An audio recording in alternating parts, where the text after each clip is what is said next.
Okay, welcome everyone to New Age Mysticism and Healing and Holistic Health Talk. I'm your host, James P. Madonna, and I have my special guest and co-host, a blast from the past. He's back, the one and only Mick Von Raven in Chicago, Illinois. Thank you for being here. Illinois, And, if you're not familiar, called Illinois because of the S at the end. Illinois. Out of towners. I think that's an Indian name. Just like Des Moines, instead of Des Moines, Iowa, Des Moines, near Des Moines. Illinois. Des Moines. I don't know why there's a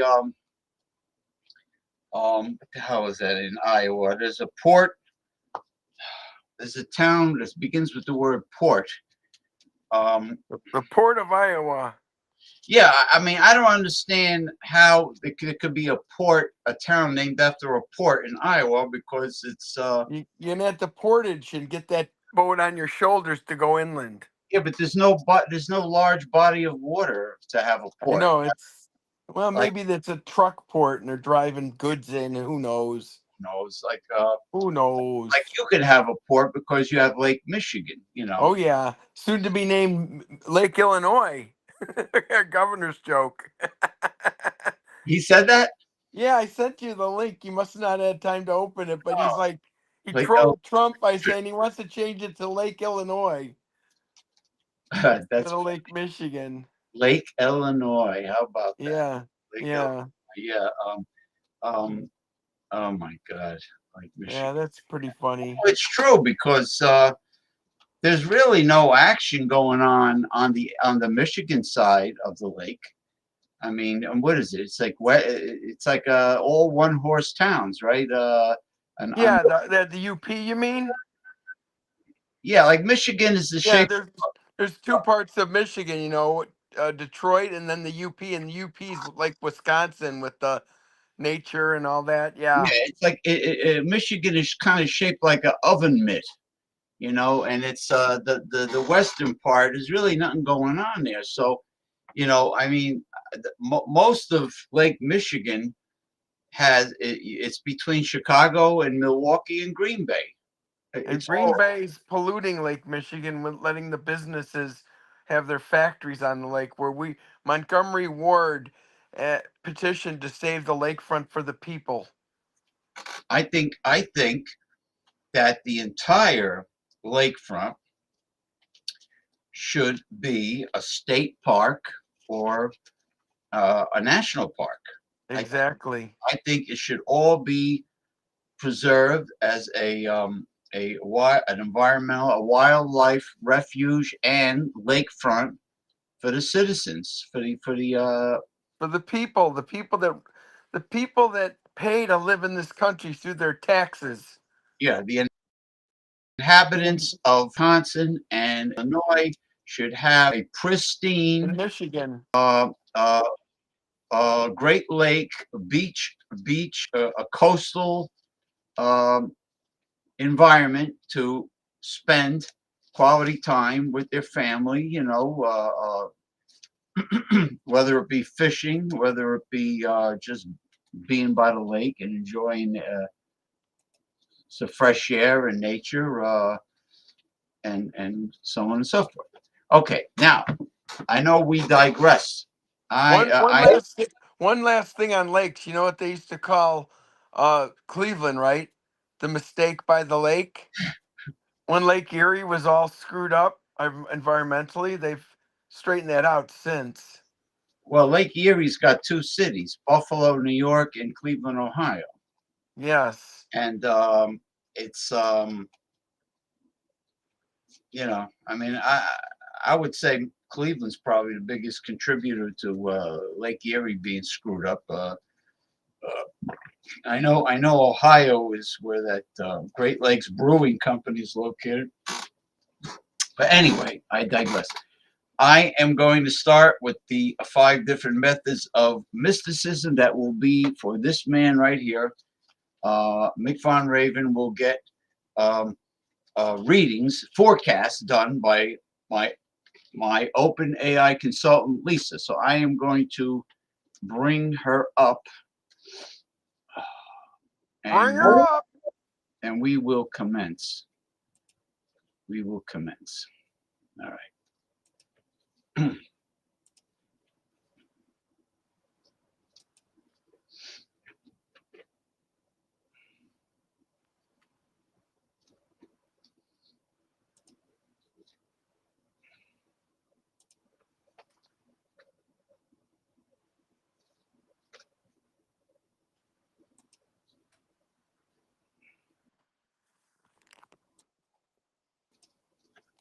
All right. Have a little.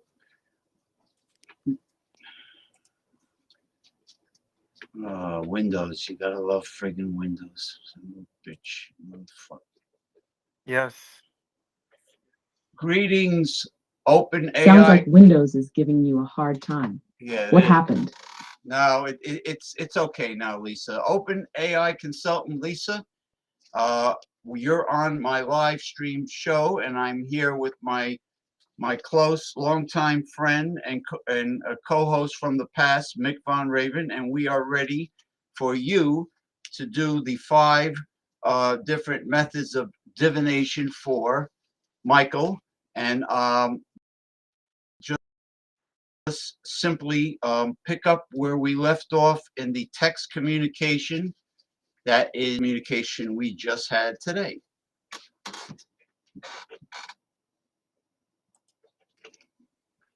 Thank you, James. Mick Von Raven, it's great to be here with you both. I'll begin right where we left off, starting with the tarot reading from Michael Brent Van Pynebrook. Let's dive into the cards and see what insights we can uncover. Okay, hold Tarot on, reading, hold I'll on. pull cards to assess past, Not present, yet, and not future yet, influences. not yet, The not past yet, card not represents yet, key not yet, events not shaped yet, my not yet, not yet.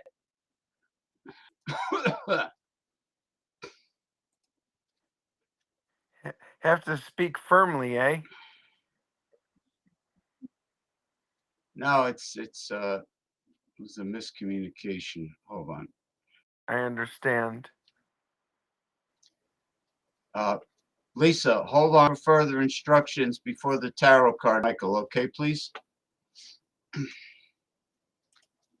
Understood, James. I'll wait for your instructions before proceeding with Michael's tarot reading. Okay. Let me know when you're ready. I want you to conduct the tarot card reading for Michael based on the information I gave you previously about him. I have a pre-selected 10 tarot cards after shuffling all 78 cards in the tarot deck, and I'm going to reveal each of the 10 cards, and then you will give a summary connecting all the 10 cards to form a storyline. Got it, James. Go ahead and reveal the cards when you're ready, and I'll weave them together into a cohesive story for Michael's reading. Okay. The first card is the 10 of Cups. The Ten of Cups is a card of emotional fulfillment, harmony, and deep contentment.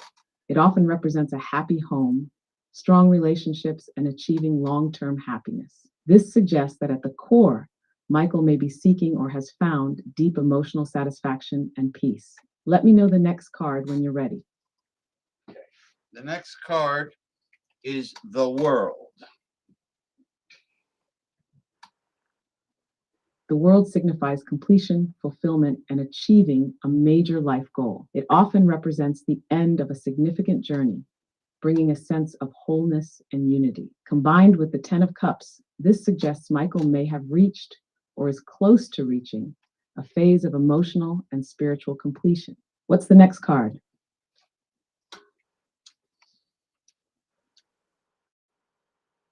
The Knight of Wands.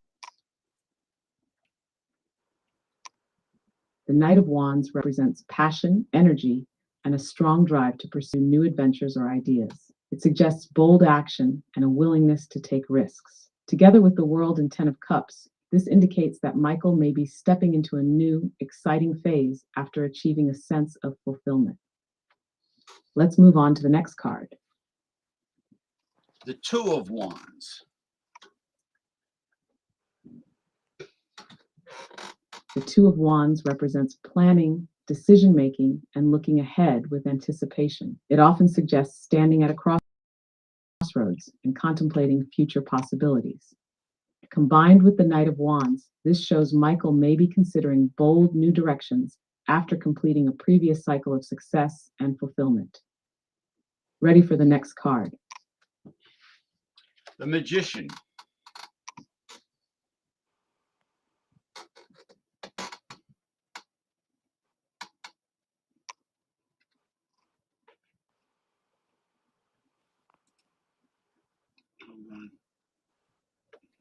The Magician. The Magician represents manifestation, personal power, and the ability to turn ideas into reality. It symbolizes that all the necessary tools and skills are at Michael's disposal to create the future he desires. Together with the Two of Wands and Knight of Wands, it suggests he is poised to make a decisive move toward his next adventure with confidence and creativity. What's the next card? The Ten of Wands. The Ten of Wands symbolizes burdens, responsibilities, or feeling weighed down by obligations. It often indicates carrying a heavy load, sometimes at the cost of personal freedom or well-being. Paired with the Magician and the Two of Wands, it suggests that while Michael has the potential to create a new path, he may be carrying past burdens or overextending himself. What's the next card? The Hierophant.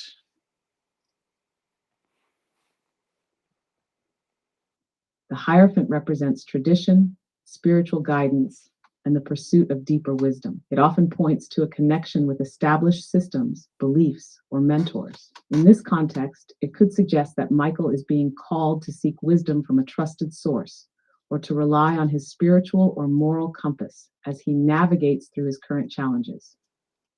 Combined with the Ten of Wands, it may indicate that traditional wisdom or structure could help alleviate some of his burdens.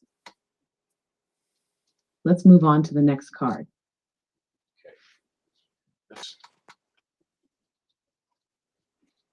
The Five of Swords represents conflict, tension, and the potential for defeat or dishonor in a situation. It suggests a battle, whether internal or external, that may leave one feeling defeated or with a sense of loss. In the context of the other cards, especially the Ten of Wands, it indicates that Michael may be struggling with conflicts or misunderstandings that add to the weight he's carrying. This card advises caution in choosing battles wisely. Let's continue with the next card. The Queen of Wands. The Queen of Wands embodies confidence, independence, and creative power. She is a strong, determined individual who takes charge with warmth and charisma. Paired with the previous cards, especially the Knight of Wands and the Magician, it suggests that Michael has the potential to harness his inner strength and assertiveness to overcome obstacles, especially conflicts like those indicated by the Five of Swords. The Queen of Wands empowers him to embrace his passion and creativity in moving forward. What's the next card? The last card would be the High Priestess. The High Priestess represents intuition, mystery, and inner wisdom. She calls for trust in the unseen and the unknown, encouraging one to tap into their deeper, subconscious mind. In the context of Michael's reading, the High Priestess suggests that while there may be external struggles, Five of Swords, Ten of Wands, the answers he seeks lie within him. Combined with the Hierophant and the Queen of Wands, It shows that he has both traditional wisdom and deep intuition at his disposal to guide him. Summary of the story. Michael's journey is one of balance between emotional fulfillment and external struggles. The Ten of Cups and the World show that he has achieved or is nearing a place of happiness and completeness. But his path forward is marked by a blend of adventure and uncertainty, as seen with the Knight of Wands and the Two of Wands. However, the Ten of Wands suggests that past burdens or responsibilities are weighing him down, leading to some internal conflict. Five of Swords. The presence of the Hierophant suggests that guidance or tradition may offer a solution, while the Queen of Wands encourages him to embrace his personal power and confidence. Ultimately, the High Priestess calls him to trust his intuition and inner wisdom to navigate the way forward, suggesting that the answers he seeks are within. This reading paints a picture of a man poised for change and new adventures, but also facing internal and external challenges that require both wisdom and self-reliance to overcome. Let me ask Michael something. Michael, do you have a question for Lisa based on this tarot card reading? Question or statement? Absolutely, James. Michael, if you have a question or would like further clarity on any aspect of the reading, feel free to ask. I'm here to help. I want to say it does sound very enlightening and exciting.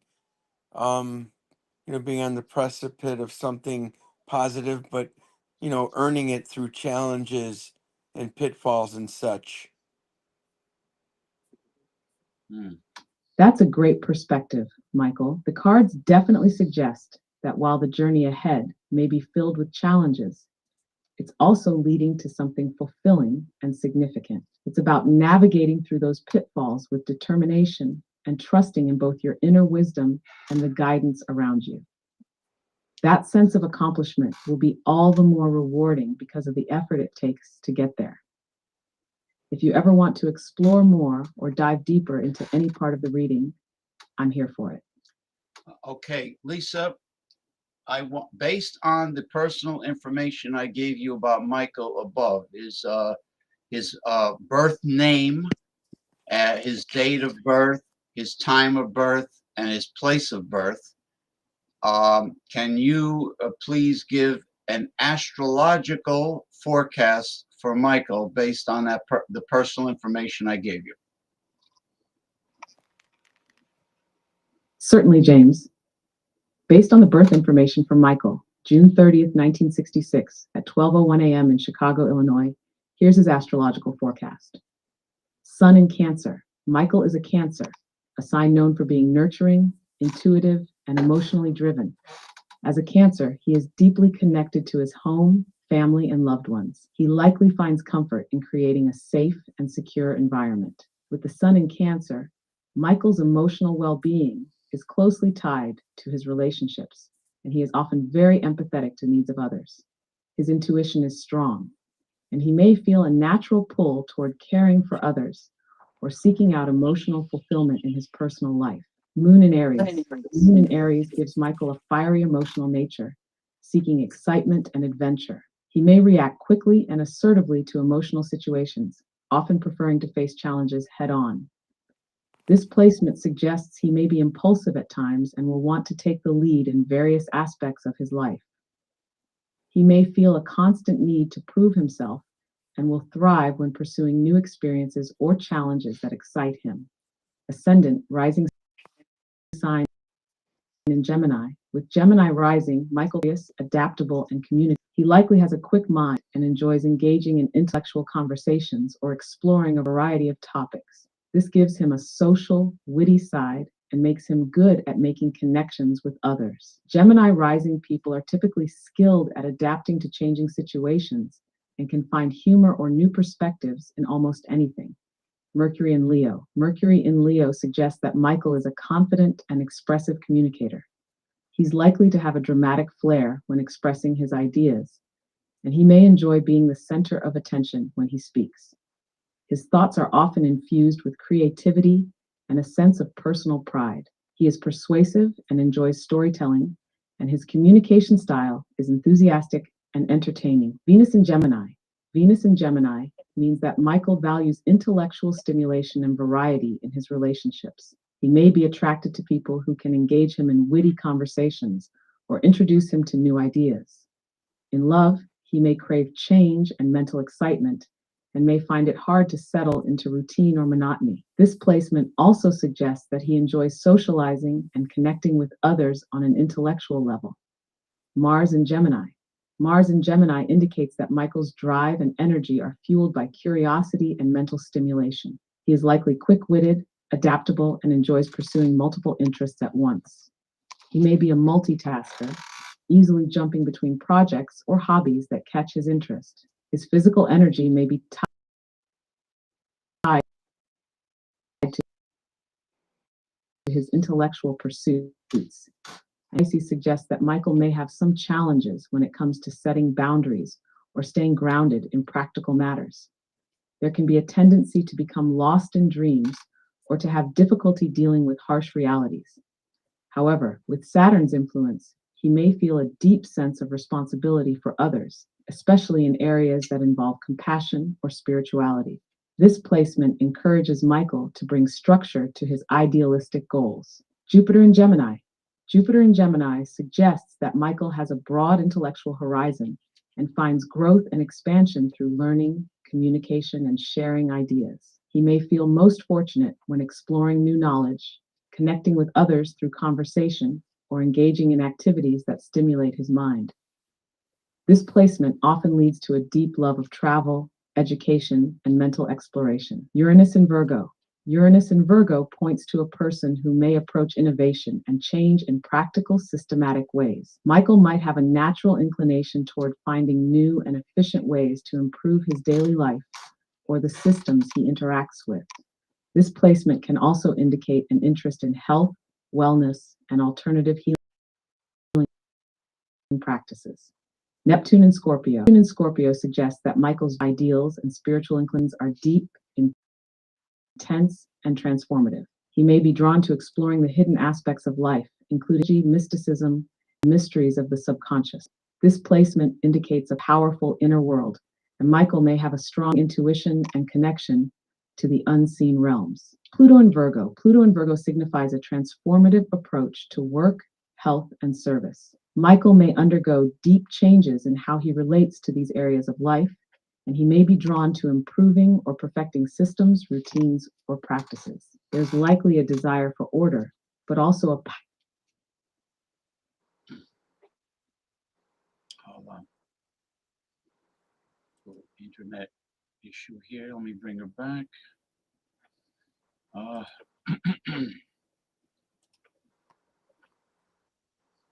can you please pick up where you left off, Lisa, and continue?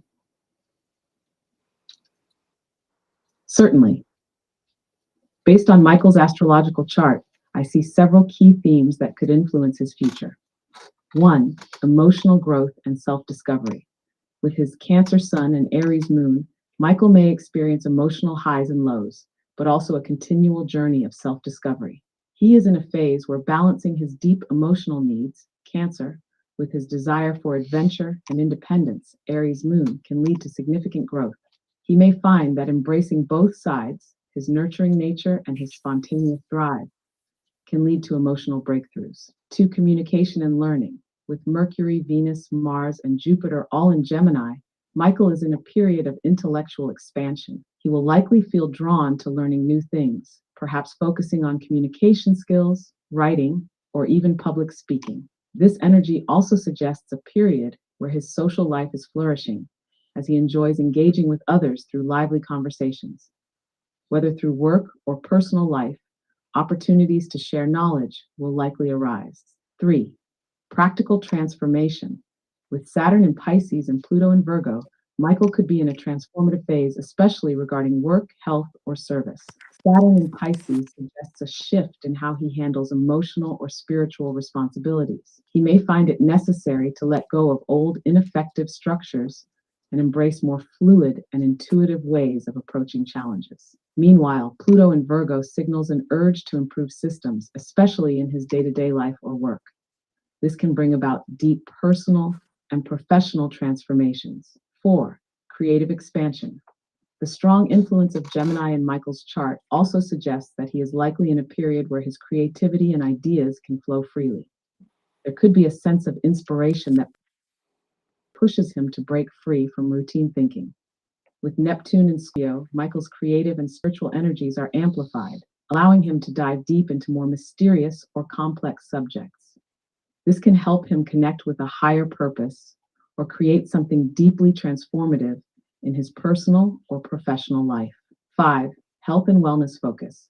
With Uranus in Virgo, there may be a need for innovative approaches to health or wellness. Michael could feel drawn to explore alternative health practices or find new ways to improve his routines for overall well-being. This period could also see him becoming more focused on finding balance between physical, mental, and emotional health. Astrological forecast. Moving forward, in the near future, Michael may be guided to make important decisions regarding his career or spiritual path. The energy of Jupiter in Gemini encourages him to broaden his horizons, whether that means pursuing further education, traveling, or connecting with new networks. At the same time, his Pluto and Neptune placements will drive deeper inner changes. Whether consciously or subconsciously, Michael may feel called to transform aspects of his life that no longer align with his true purpose. The forecast suggests a dynamic time of exploration, self-discovery, and transformation. Staying open to new experiences, trusting in his intuition, and embracing the changes in his personal and professional life will be key to moving forward successfully. Does this resonate with how things are unfolding for Michael at the moment? I don't know. Michael, Somewhat. good. Very Some good. aspects, yes. You or Michael have any questions or need any further details, feel free to reach out. I'm here to help with whatever comes up next. Well, I want you, Lisa, to conduct a numerology. It sounds like you might have something on your mind. What's up? I want you to conduct a numerology forecast based on all the dates I gave you previously on Michael. Based on the information you provided from Michael, his full birth name, date of birth, time of birth, and place of birth, let's dive into his numerology forecast. Full birth name, Michael Brent Van Pijnbroek. Expression destiny number. This number reveals a person's natural talents, abilities, and overall approach to life. To calculate it, we will assign each letter of the name a corresponding number. M = 4, I = 9, C = 3, 8, 8, A = 1, E = 5, L = 3, B = 2, R = 9, 5, N = 5, T 2, V = 4, A N = 5, P 7, U = 3, 7, M = 4, B 2, R = 9, O = 6, C 3, K = 2. Now we add these numbers together. 4 + 9 + 3 + 8 + 1 + 5 + 3 = 33, 2 + 9 5 + 2 = 3 + 1 + 5 = 10 + 3 + 7 + 4 + 9 + 6 + 3 + 2 = 43. Now we reduce these to a single digit or master number. Minus 33 is a master number, so we leave it as 33. 23 becomes 5, 2, 5. 10 becomes 1, 1 + 0 = 1. 43 becomes 7, 4, 3, 7. Now we add the master number in single digits. 33 + 5 + 1 + 7, 46. Then reduce it further. 4 + 6, 10, and 1 + 0 = 1. So Michael's expression destiny number is 1. This number reveals a natural born leader. Michael is independent, creative, and has a strong desire to initiate things and push boundaries. He thrives when he is in control of his own destiny and is often the one who takes the first step in any project or situation. His individuality and ambition are key elements in his life. Hash birth date, June 30th, 1966. Life path number. The life path number is the most important number in numerology as it reveals the core purpose of a person's life. To calculate it, we add together the digits of the full birth date. 6 June, 3 + 1 + 9 + 6 + 6 year + 1 year = 4. So Michael's life path number is 4. The number 4 is all about building a solid foundation and creating structure. Michael's life purpose involves hard work, practicality, and laying the groundwork for long-term success. He may be called to focus on stability and security in both his personal and professional life, and he could have a talent for organization, planning, and managing details. No personal year number. Now, let's calculate Michael's personal year number for this year. The personal year number reveals the themes of the current year in a person's life. To calculate it, we add the digits of the current year 2025 to Michael's birth month and day. 2 plus 0 plus 2, 5, 2025 plus 663 day equals 18. Then 1 plus 8 equals 9. So Michael is in a personal year 9. A personal year 9 is a year of completion, endings, and transformation. It's a time when Michael may wrap up old projects, let go of things that no longer serve him, and prepare for new beginnings in the future. This year encourages emotional and spiritual growth, and he may find himself feeling more compassionate or focused on serving others. It's also a great time to reflect on his past and make peace with it, paving the way for fresh starts when the cycle of 9 concludes. Hashed summary of the numerology forecast for Michael. Expression number 1. Michael is a natural leader with an independent and ambitious streak. He will be most successful when he takes initiative and paves his own path. Life path number 4. His purpose in life revolves around creating stability, structure, and building lasting foundations. Hard work and practical action will lead to long-term rewards. Personal 9. This year, letting go of the old and making space for transformation. Michael may go through emotional growth and experience significant changes in his life that prepare him for the next chapter. This forecast indicates a year of deep reflection, letting go, and preparing for new opportunities ahead. Does this numerology forecast resonate with what's currently happening in Michael's life? I don't know, is it? Half and half. You're reflecting on everything that's been shared so far. Take your time. There's a lot to digest. Let me know if you or Michael want to explore anything further or dive deeper into the next method of divination. Well, I want you, Lisa, to conduct an I Ching forecast from the tossing of 3 Chinese feng shui coins 6 times to form each line of the hexagram grid. With each toss, I will tell you how many coins are yin and how many are yang to determine each line of the hexagram for Michael. I'm ready to perform the I Ching forecast. Please go ahead with the first toss and let me know how many coins are yin and how many are yang to determine the first line. Okay. You're welcome. Whenever you're ready, feel free to share the results of the first toss. The first toss is 1 yang and 2 yin. Great. 1 yang and 2 yin make a yin line. Let's move on to the second toss. What's the result?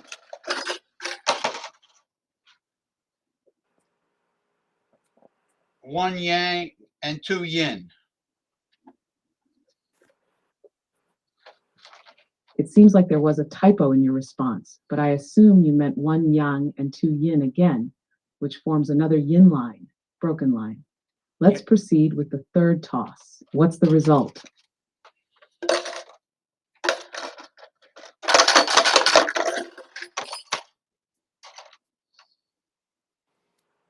One yang and 2 yin.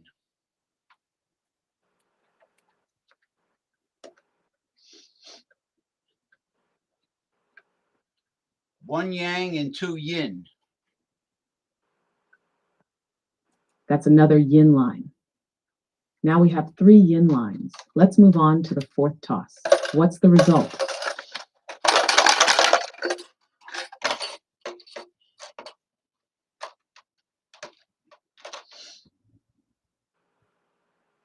Two yang and 1 yin.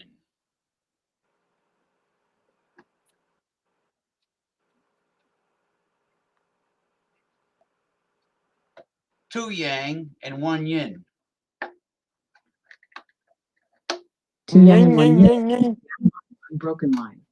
We now have 3 yin lines and 1 yang line. Let's move on to the fifth toss. What's the result?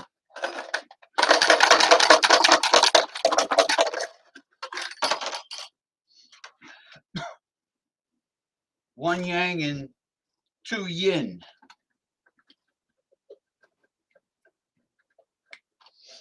That's another yin line.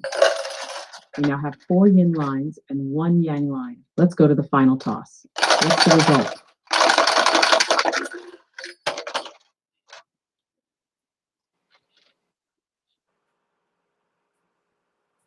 Yang.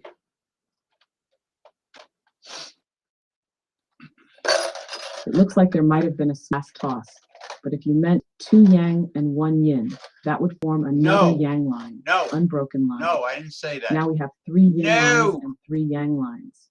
Based on this, we have formed a hexagram with Stunad. You Morano, what's wrong with you? I said 3 yang was the 6th line of the hexagram, Lisa. 3 yang. I apologize for the mix-up.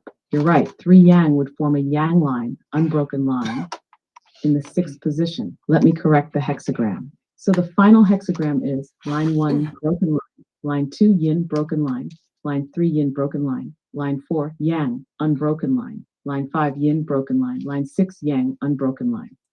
This creates hexagram 23, splitting apart, bow. Interpretation of hexagram 23, splitting apart. Hexagram 23 represents a time of separation and the need for cautious withdrawal. The message of this hexagram often relates to a period of decline, where things are falling apart or becoming less unified. It signifies a time where one should not force things to stay together, but rather allow them to naturally fall apart. For Michael, this could point to a period of letting go of things that no longer serve him, whether they are relationships, habits, or projects. It suggests that now is not the time to push forward, but rather to step back and reassess. It's important to avoid unnecessary conflict and instead give space for natural changes to unfold.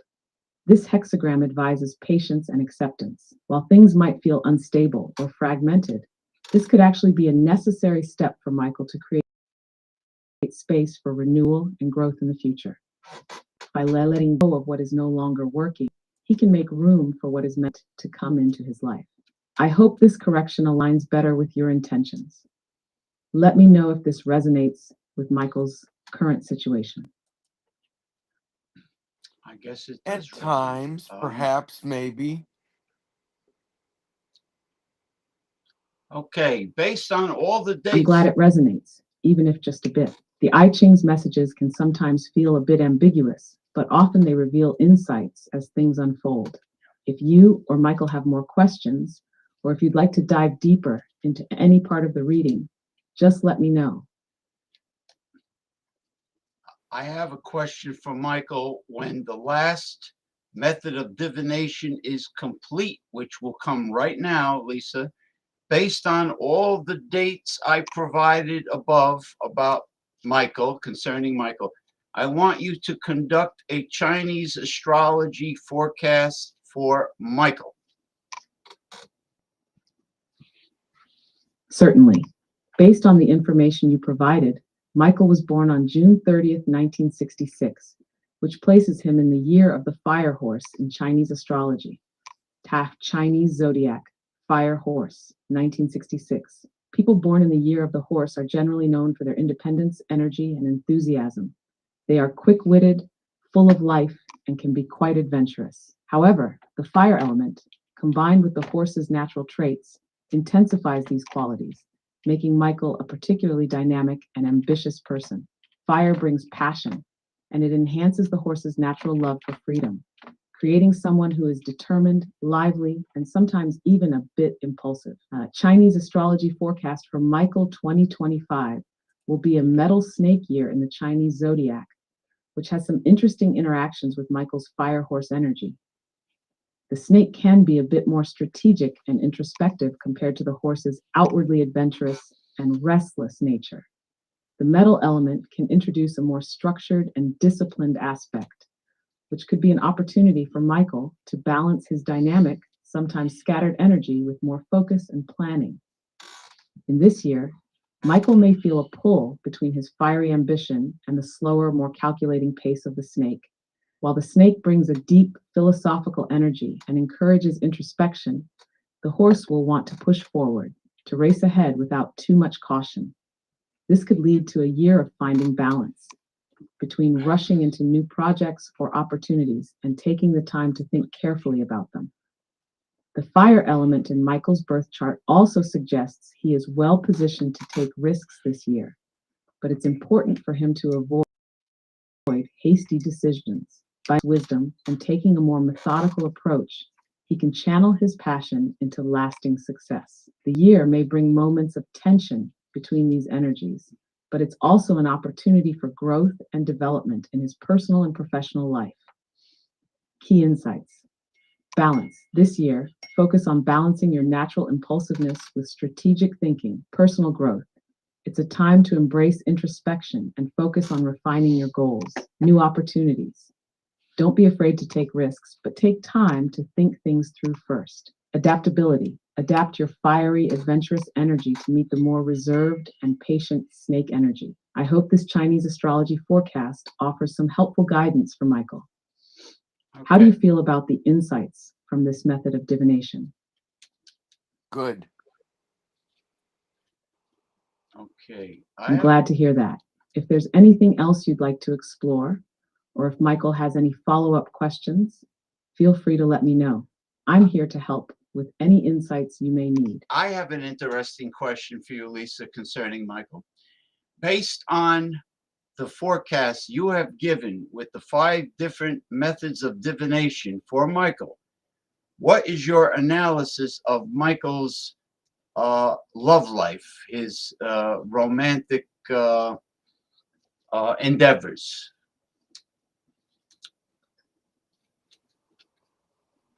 Based on the forecasts from the 5 methods of divination, we can draw a few key insights about Michael's love life and romantic endeavors. Here's a combined analysis. 1. Tarot card reading.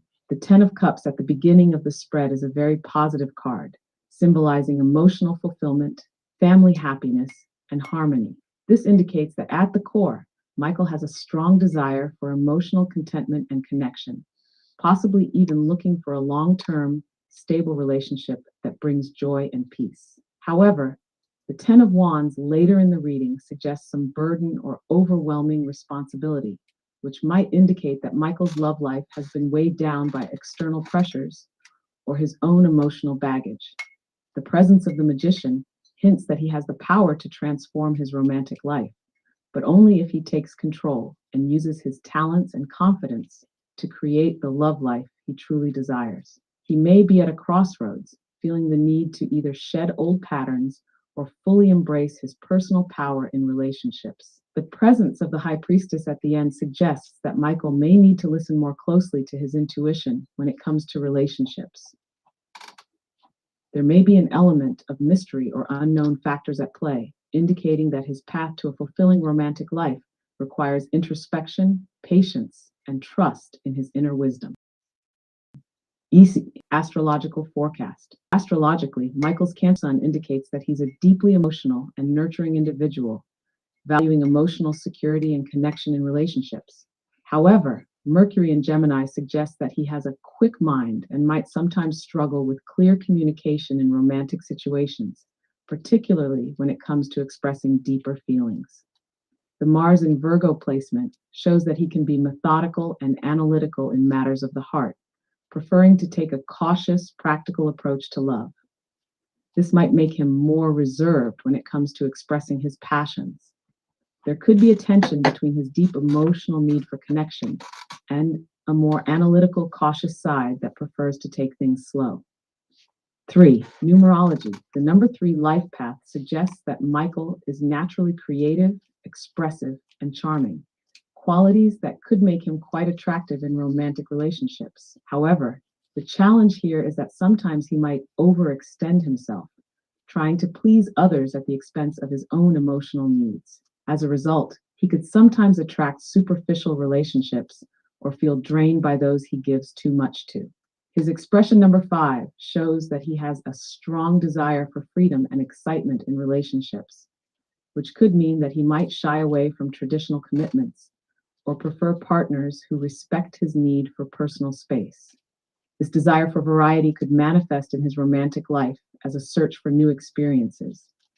Yet the number 5 can also signal restlessness. So it's important for Michael to find a partner who can offer him both stability and the excitement he craves. 4. I Ching hexagram. The hexagram 23 splitting apart suggests a time of letting go or experiencing emotional distance in relationships. This may indicate that Michael is currently in or about to experience a period of separation, either physically or emotionally, from a significant other. It may be an invitation to reevaluate his current romantic situation and recognize whether it's truly fulfilling or if it's time to release something that's no longer serving him. 5. Chinese astrology. The fire horse in Michael's Chinese zodiac indicates a highly passionate, independent, and adventurous personality. He likely seeks excitement and deep emotional connection in his romantic endeavors. But the fire horse can also be impulsive and prone to impatience. In love, Michael may sometimes rush into relationships or have difficulty staying in one place, emotionally or physically, for long. The snake year, 2025, calls for more reflection, which could encourage Michael to take a more strategic, measured approach in love. This might bring him to a place where he can focus on building a relationship with more depth, maturity, and patience. Overall analysis. From the combined dividends, it appears that Michael is emotional and desires filling, harmonious romantic connection.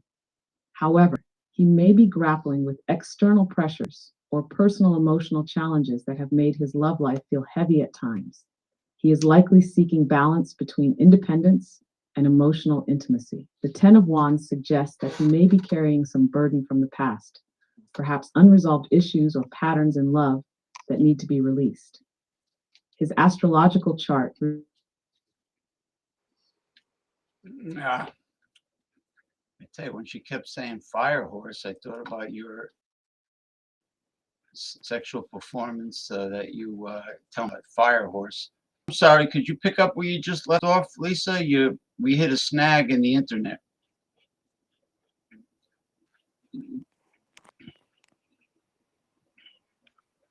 Hold on. Let me bring her back. Fire horse. That sounds like you, right? Fire horse. Lisa, could you pick up where you left off last? We had a interruption with internet issues. I'll continue from where I left off, where we were discussing Michael's love life based on the various divination methods. We were reviewing Michael's romantic landscape, where the primary takeaway was that he seeks a deep, fulfilling connection, but faces challenges in balancing independence and intimacy. He may have some unresolved emotional burdens or old patterns to work through, especially with the presence of the Ten of Wands and hexagram 23, which speak of emotional overload and then the need to release old baggage. His fire horse nature suggests that he's adventurous and passionate, but this can also make him restless in relationships, seeking excitement over stability at times. His astrological chart and numerology reveal that Michael is likely a creative and emotional individual, but his Mars in Virgo might show a cautious, measured approach to romantic endeavors. This could create a push-pull dynamic within him, wanting connection, but also seeking independence. To summarize, Michael's romantic life may feel like it's at a pivotal moment where he could either embrace his more adventurous, passionate side or shift to a more reflective and grounded approach, allowing him to find both emotional fulfillment and lasting connection. The key will be balancing his desire for excitement with the need for deeper emotional intimacy and trust in his instincts moving forward. Let me know if you'd like further insights or if you'd like to dive deeper into any specific part. I'm good. Thank you. Well, you see, with dating is that, Lisa, many of the females that are on, let's say, dating apps or websites are not honest. They're not completely honest in expressing what they want, what they desire, and they also are not honest in the description of themselves. So that automatically becomes an issue when you don't when you have one person that's completely honest and the other one that isn't, that's partially honest or whatever.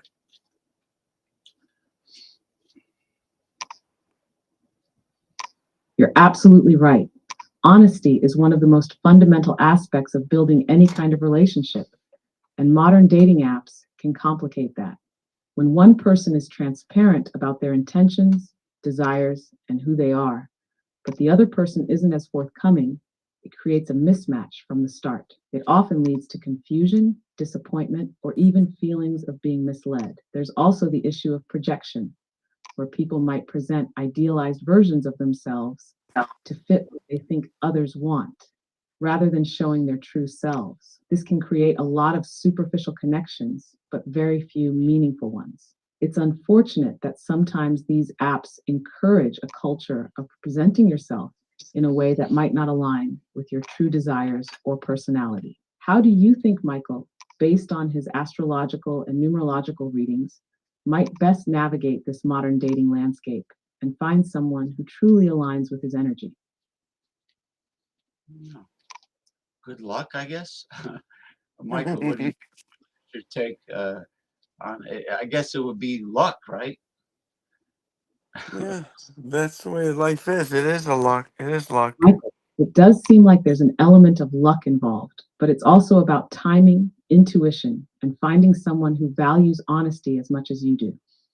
Sometimes it's about being in the right place at the right time, but more often it's about staying true to yourself and letting the right connections happen naturally. What are your thoughts, Michael? Do you think luck Right? is a major factor in relationships, or do you think it's more about personal effort and being authentic in this modern dating world? Personal effort. Yeah. It's good to be That, aware. that's a solid perspective, Michael. Personal effort plays a huge role, especially when you're being true to yourself. When you focus on putting in the effort to connect genuinely, both with yourself and others, it creates a more grounded foundation for any relationship. Over time, authenticity tends to attract the right people, values, and intentions. How do you usually approach things like online dating or meeting new people? Does the idea of being upfront and transparent work for you, even if it can feel a bit vulnerable? Yeah, it works for me. Honesty's the best policy.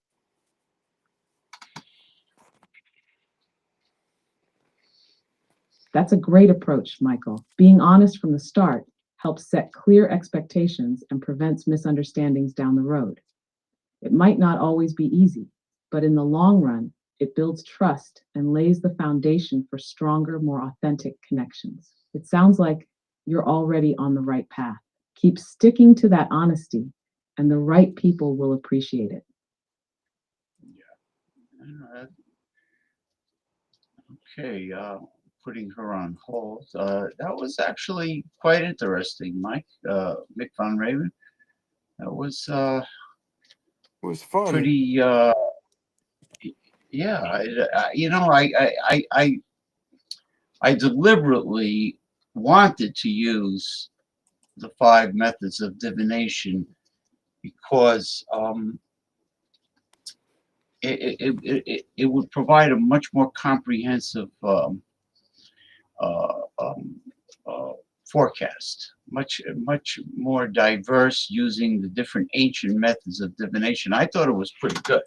I mean, Yes, it honestly. was. Let's see. Tommy Carroll, let me just catch up really quick. Greetings, comrade Madonna and panel. Winona, hot date last night with Maxine Waters. Yeah, right. Young and vivacious, went for a wonderful meal, then a protest. She wanted me to call her Black Emmanuel. Yeah, well, he's a right winger, Mick Von Raven. Tommy Carroll's a right winger. He likes to push buttons, and I'm not even gonna display this troll that's trying to disrupt the show. I'm going to bypass over the troll, um, and say greetings, Ronnie Simpson from Clearwater, Florida. Excuse me. Greetings. Spring training is coming really soon. Um, and let's see. Greetings. What's in the glass? And I said yellowtail Shiraz, red wine. And back down to Tommy Carroll. Brother Madonna, Joe Tex song, I'll Take the Girl with the Skinny Legs. I'm not familiar with that song. I'll take the girl with the skinny legs, but what, it'll be freaky looking if she had skinny legs and a very rotund, obese body. That would be very strange. Then you would call her chicken legs. That would not be good. I like a well proportioned. See, if me and Mick Von Raven spoke privately one time, if a woman is overweight but she's proportioned and solid with a very pretty face and naturally large breasts, then she can be a desirable woman. But it depends on, you know, uh, the symmetry of her body. It depends on that. Um, I like the sun and the moon graphics. Yeah, me too. Okay, now I have a question for Mick Von Raven. Um, I have to take a lavatory break. I won't be long. Do you want to stick around for the holistic health talk topic, or do you want to depart? It's up to you. I got a couple things going on, so I'm probably gonna have to depart. Okay, you depart, Okay. and thank you for coming. I thought it was very unique, very different, and very enlightening. And instead of me doing the forecast for the upcoming week for the United States, it was the forecast for Mick Von Raven, and I enjoyed it. And I'm sure you found it fascinating. And like I said, you can always rewatch the show anytime you want to double check on your forecast. But anyway, thank you, and I will talk to you later in, Later. in cyberspace. Okay. Uh, I must depart for the laboratory. Ugh.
Okay. Oh, I'm back. Let me.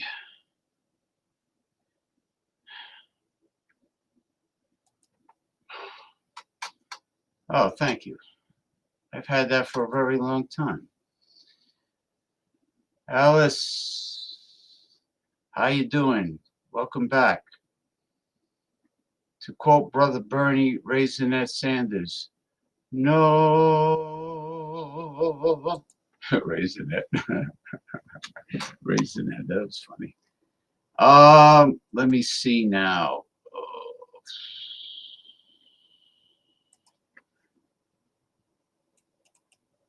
Let me bring up.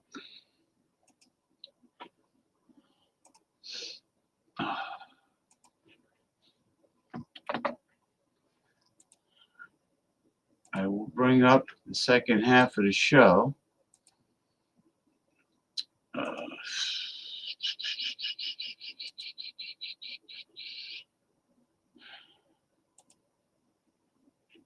There we go.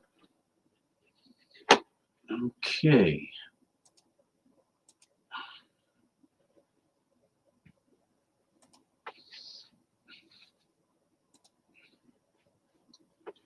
Okay, Open AI consultant Lisa, we are going to completely change the topic now because it is time for holistic health talk. I want you to explain and inform the public on the history, scientifically proven nutritional and medicinal value and benefits of the nutrient, fruit, vegetable, plant, or herb that I specify next. Please provide any available proven scientific data, including double-blind, placebo-controlled studies to back it up. And the topic that I'm asking you to is maximizing nitric oxide production in the body naturally.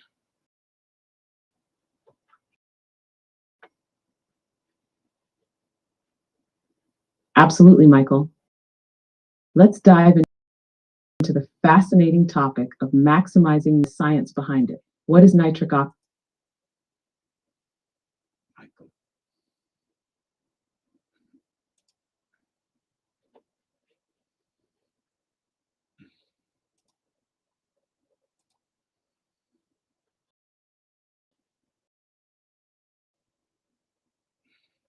Not Michael anymore. This is Jim. I am the official host of the show. This is James. So please pick up where you just left off on nitric oxide.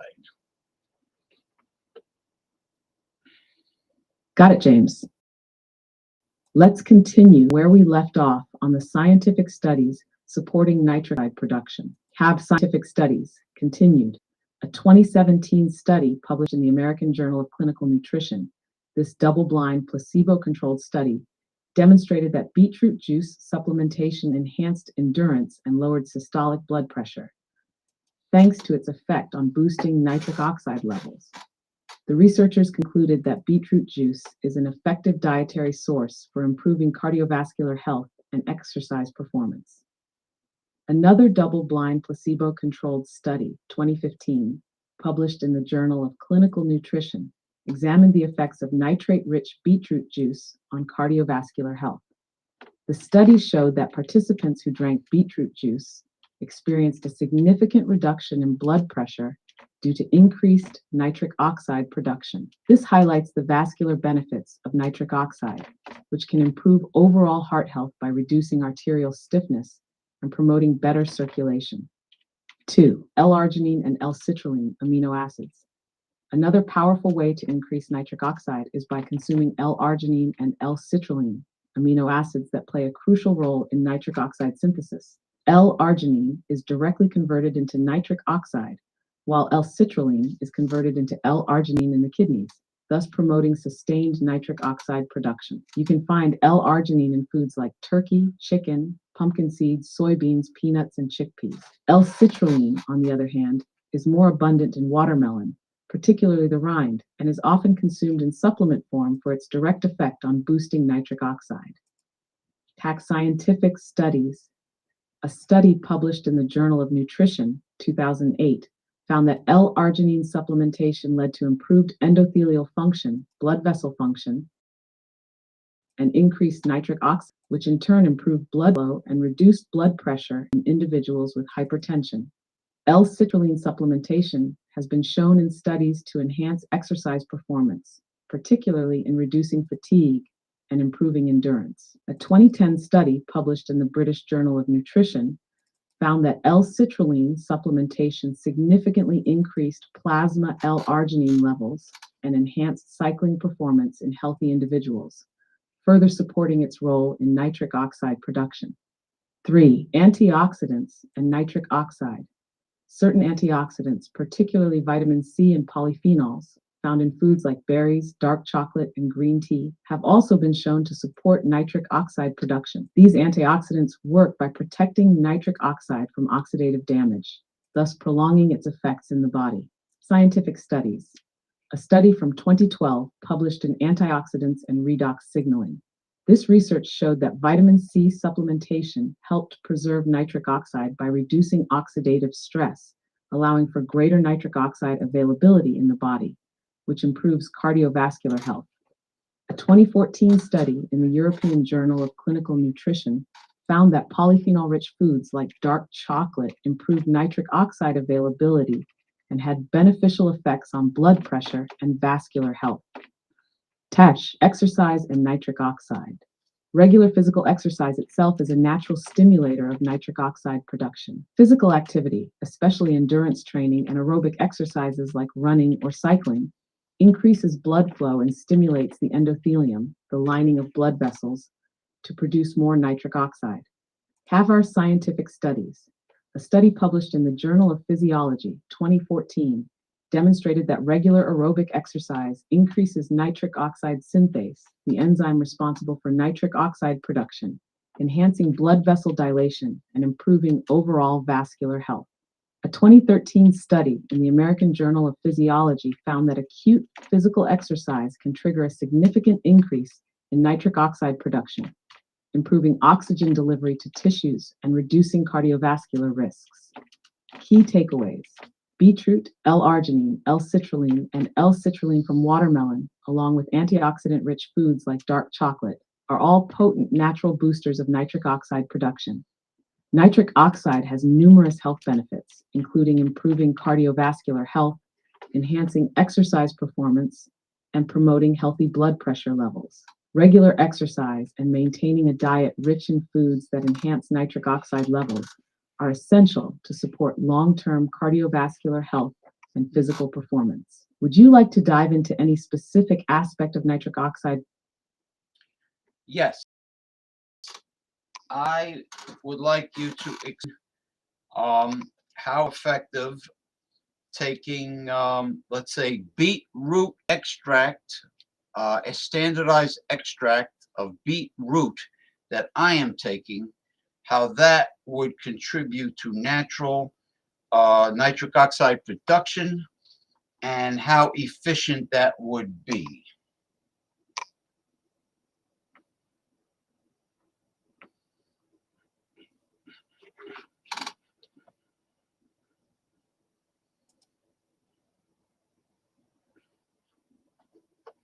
Are you there?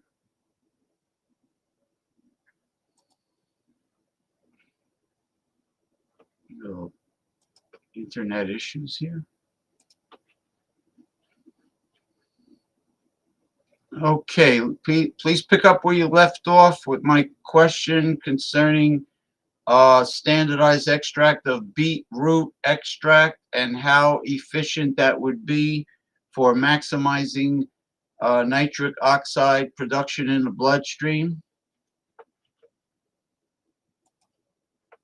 Sure, James. Let's continue with the topic of standardized beetroot extract and its role in maximizing nitric oxide production. Standardized beetroot extract and nitric oxide production. Beetroot extract, especially standardized, can be an effective supplement to nitric oxide levels in the body. The primary active component in beetroot that influences nitric oxide production is nitrate. Once ingested, nitrate gets converted into nitrite and then into nitric oxide in the body, which helps to improve vascular health, blood flow, and even exercise performance. Efficiency of standardized beetroot extract. A standardized extract of beetroot typically contains a concentrated amount of nitrates often standardized to a specific nitrate content. This makes it more efficient than consuming whole beets because the extract delivers a potent and reliable dose of nitrates without the need for large quantities of the root vegetable itself. Scientific studies on standardized beetroot extract. 1. Exercise performance. A 2018 study published in Nutrients investigated the effects of standardized beetroot extract on exercise performance. Participants who consumed a nitrate-rich beetroot extract experienced improved endurance and reduced oxygen costs during exercise, demonstrating the extract's ability to enhance nitric oxide levels and improve physical performance. This is especially beneficial for activities that require sustained endurance, like running or cycling. 2. Blood pressure reduction. A 2012 study published in Hypertension showed that drinking beetroot juice, which contains a high level of nitrates, reduced systolic blood pressure by approximately 4 to 10 millimeter Hg. Hypertension. This effect was attributed to the conversion of nitrates vasodilation, widening of the blood, ultimately leading to better blood flow and lower blood pressure. In the Journal of Nutrition, 2013, also confirmed that beetroot extract rich in nitrates lowering blood pressure, especially in individuals with elevated blood pressure. This confirms its efficacy in supporting heart health by optimizing nitric oxide levels. 3. Enhanced circulation and vascular health. Research published in Circulation Research 2017 suggests that beetroot extract could have long-term cardiovascular benefits by improving endothelial function, which refers to the health of the blood vessels. Healthy endothelium enhances the production of nitric oxide, which helps the blood vessels relax, increasing blood flow and nutrient delivery throughout the body. 4. Cognitive function. Interestingly, a study published in the Journals of Gerontology 2015 explored the cognitive benefits of beetroot juice in older adults.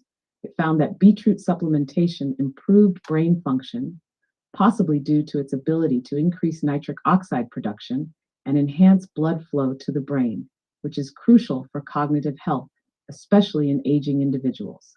How efficient is it?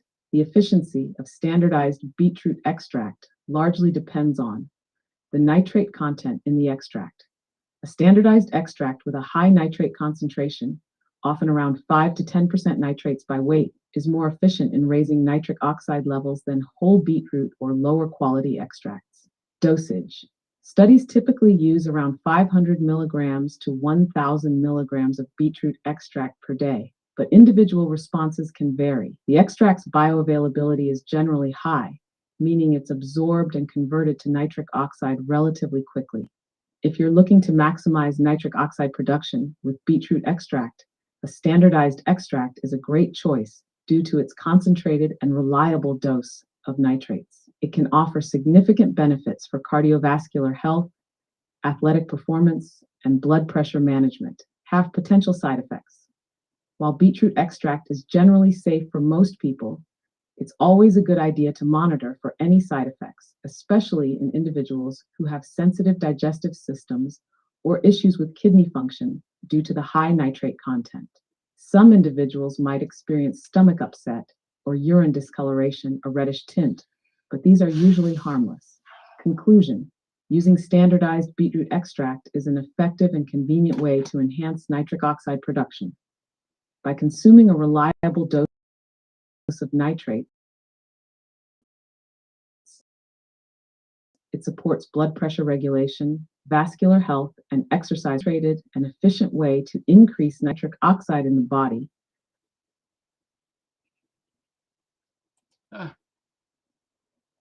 Hello, are you there? We've been having internet problems today. Maybe it's the weather. We've been getting icy, frozen rain, a wintry mix of rain, ice, and snow since last night here. Oh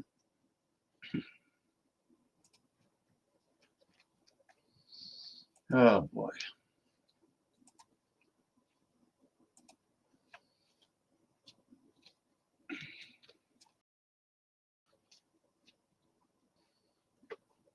Hi, Lisa. Could you please pick up where you just left off on standardized extract of beetroot extract and the efficiency of its nitric oxide production? Absolutely, James. Let's continue with the discussion on standardized beetroot extract and its efficiency in maximizing nitric oxide production. As we mentioned, standardized beetroot extract is especially efficient because it offers a concentrated form of nitrates, the compound responsible for boosting nitric oxide levels in the body. The efficiency of the extract in raising nitric oxide levels depends on several factors, such as the nitrate concentration, dosage, and bioavailability. Let's break it down further. Nitrate content and standardization. Standardized beetroot extract is typically standardized to a specific percentage of nitrates, meaning each serving contains a consistent, potent dose of nitrates. This is much more effective than relying on raw beets or less potent extracts because beets naturally vary in nitrate content depending on factors like soil conditions, storage, and preparation. Standardization ensures consistency, meaning you know exactly how much nitrate you're getting with each dose, which is key for effective nitric oxide production. For example, 5 to 10% nitrate by weight is common for high-quality standardized beetroot extracts. This amount ensures a significant effect on nitric oxide levels without the need to consume large amounts of beets. Into dosage and bioavailability. Studies often use 500 milligrams to 1,000 milligrams of beetroot extract per day to achieve noticeable effects on nitric oxide production. At these dosages, beetroot extract has been shown to improve blood pressure, exercise performance, and cognitive function by increasing the bioavailability of nitric oxide. Bioavailability refers to how much of the active compound, in this case nitrates, gets absorbed and used by the body. The higher the bioavailability, the more nitrates to nitric oxide, which enhances the effects. In standardized extracts, the nitrates are typically in a form that's more readily absorbed, improving their bioavailability and resulting in faster and more noticeable effects than raw beetroot juice or powder. Studies supporting efficiency. Several studies have shown that standardized beetroot extract effectively boosts nitric oxide levels in the bloodstream.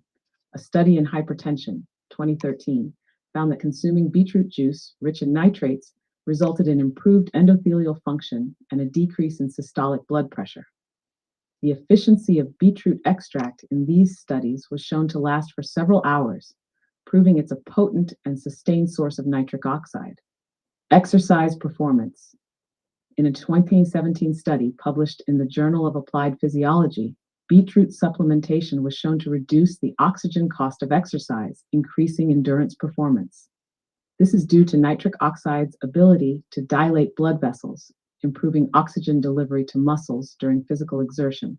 4. What makes standardized extracts efficient? The key to the effectiveness of standardized beetroot extract lies in its concentration of nitrates, consistent dosages, and enhanced absorption. Compared to drinking beetroot juice or consuming raw beets, the extract offers higher nitrate content per serving. No need for excessive quantities to achieve desired effects. More consistent results as you're consuming a standardized form with reliable nitrate levels. Conclusion. Standardized beetroot extract is a highly efficient way to maximize nitric oxide production in the body. Thanks to its concentrated nitrate content, consistent dosages, and high bioavailability, it's proven to enhance vascular health, blood pressure, exercise performance, and even cognitive function. By offering a reliable and potent source of nitrates, it provides a more convenient and efficient alternative to whole beets. Would you like to explore how to incorporate beetroot extract into a daily routine or dive deeper into any specific scientific findings?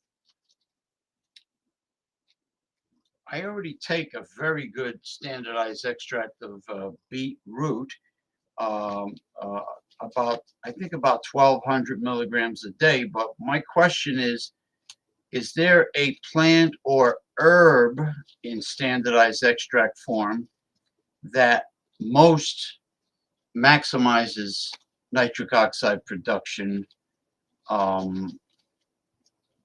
Yes. It's great to hear you're already taking a high-quality standardized beetroot extract. At 1,200 milligrams a day, you're likely getting a solid boost for nitric oxide production. Standardized form can further support or even maximize citrulline, watermelon extract. Key benefit: citrulline is a precursor to arginine, an amino acid that plays a crucial role in nitric oxide production. It has been shown to enhance nitric oxide synthesis more effectively than directly supplementing with arginine because it increases plasma arginine levels more efficiently. Scientific evidence: a 2010 study in the Journal of Strength and Conditioning Research showed that citrulline supplementation significantly improved blood flow and athletic performance, particularly during high-intensity exercise. Citrulline has become popular in the performance-enhancing supplement market due to its impact on vascularity and muscle endurance.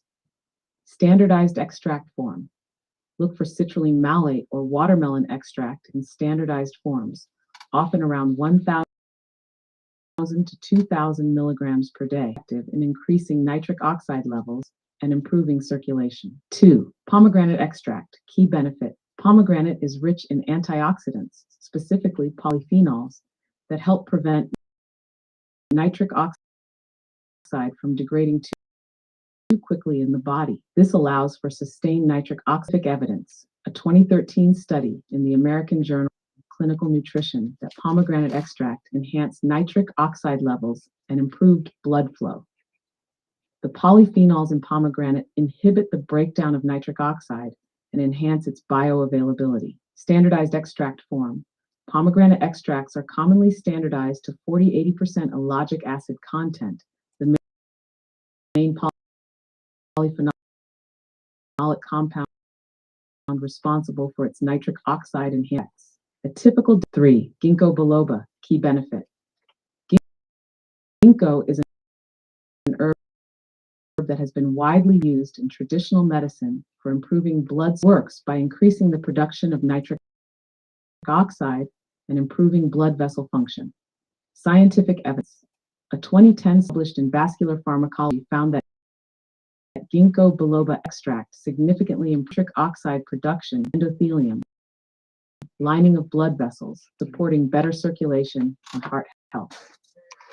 Standardized extract form: ginkgo biloba extracts are often standardized to 24% ginkgo and 6% terpene lactones. A common dosage is 120 to 240 milligrams per day. 4. Garlic sativum.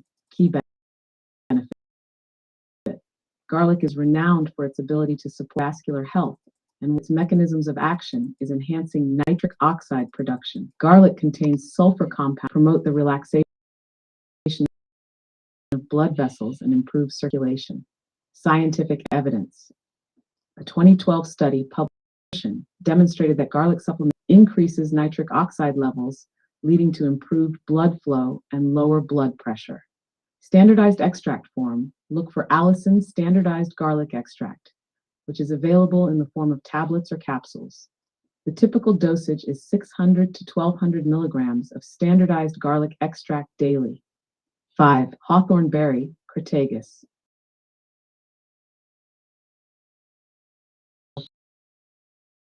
Benefits: it has been shown to improve blood flow, potentially through enhanced nitric oxide production. Hawthorn may also help relax blood vessels and improve vascular function. Scientific evidence: a 2009 study in the Journal of Cardiovascular Pharmacology showed that hawthorn extract improves circulation by increasing the activity for producing nitric oxide in blood vessels. Standardized to 2 to 3% flavonoids or 1 to 2% oligomeric proanthocyanidins, OPCs. The recommended dosage is typically 250 to 500 a day.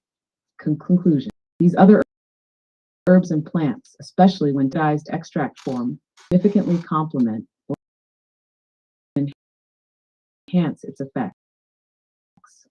Citrulline, watermelon extract, is a top contender for maximizing nitric oxide due to its ability to directly increase arginine levels.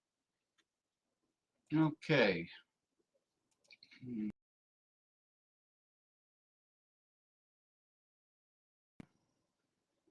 Oh boy. All right. Let me What's up, bring James? on Ronnie.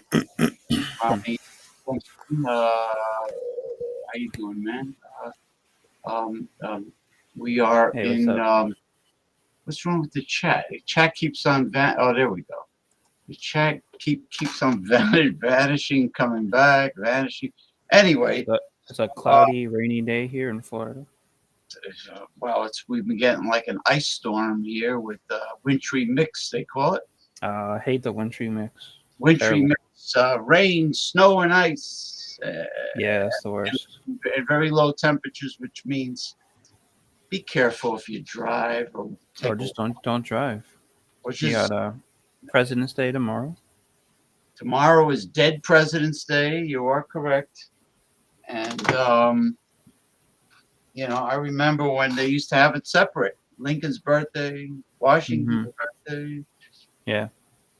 You know, They wanted to make everything a Monday the only thing they holiday. told us, right? The only thing they told us when I was a that's kid why was, they changed it, right? yeah, they want to make all national holidays on a Monday. Let it fall on a Monday. So it's all right. 3-day so- weekend. Yeah, right. People that work in the office or government get a 3-day weekend. I don't get it off because I'm working during tax season, so I don't get Martin Luther or President's Day. No, well, it is tax season. That's your busiest time of year. Yeah, see, no days off. That's like No saying, days off. you know, that's like saying. But anyway, what was I saying about dead presidents? Oh, well, the only thing they taught us in school was that stupid story. Washington never said a lie, right? He chopped down. He did not chop down the. He claimed he did not. Chop down Lincoln never said a lie. Yeah, they were all like righteous. They're all liars, though.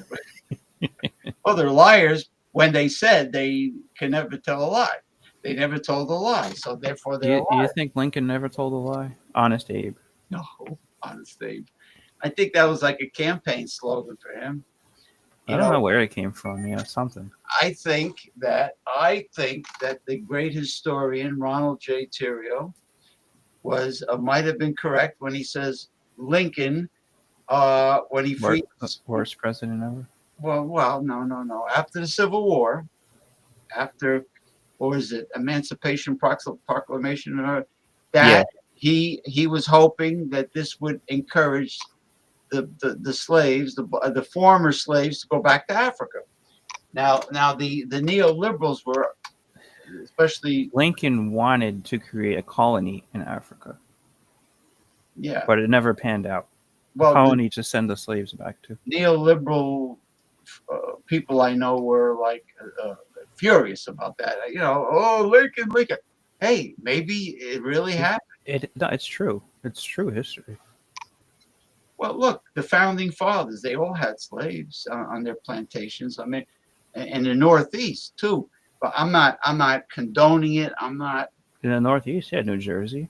Yeah, I think New Jersey, for a long time, they were still a slave state. Well, Thomas Jefferson's plantation, they were all landowners. They were all big landowners. Yeah, and then, oh shit, I gotta plug my computer in, James. Oh, you're running low. I'll be right back. Your battery. Yeah. Be back. As Ed Norton says, battery.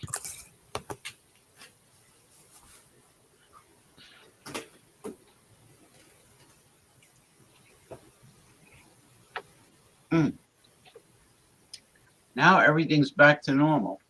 I guess it was too much overload because maybe it was the weather that affected the internet connection before.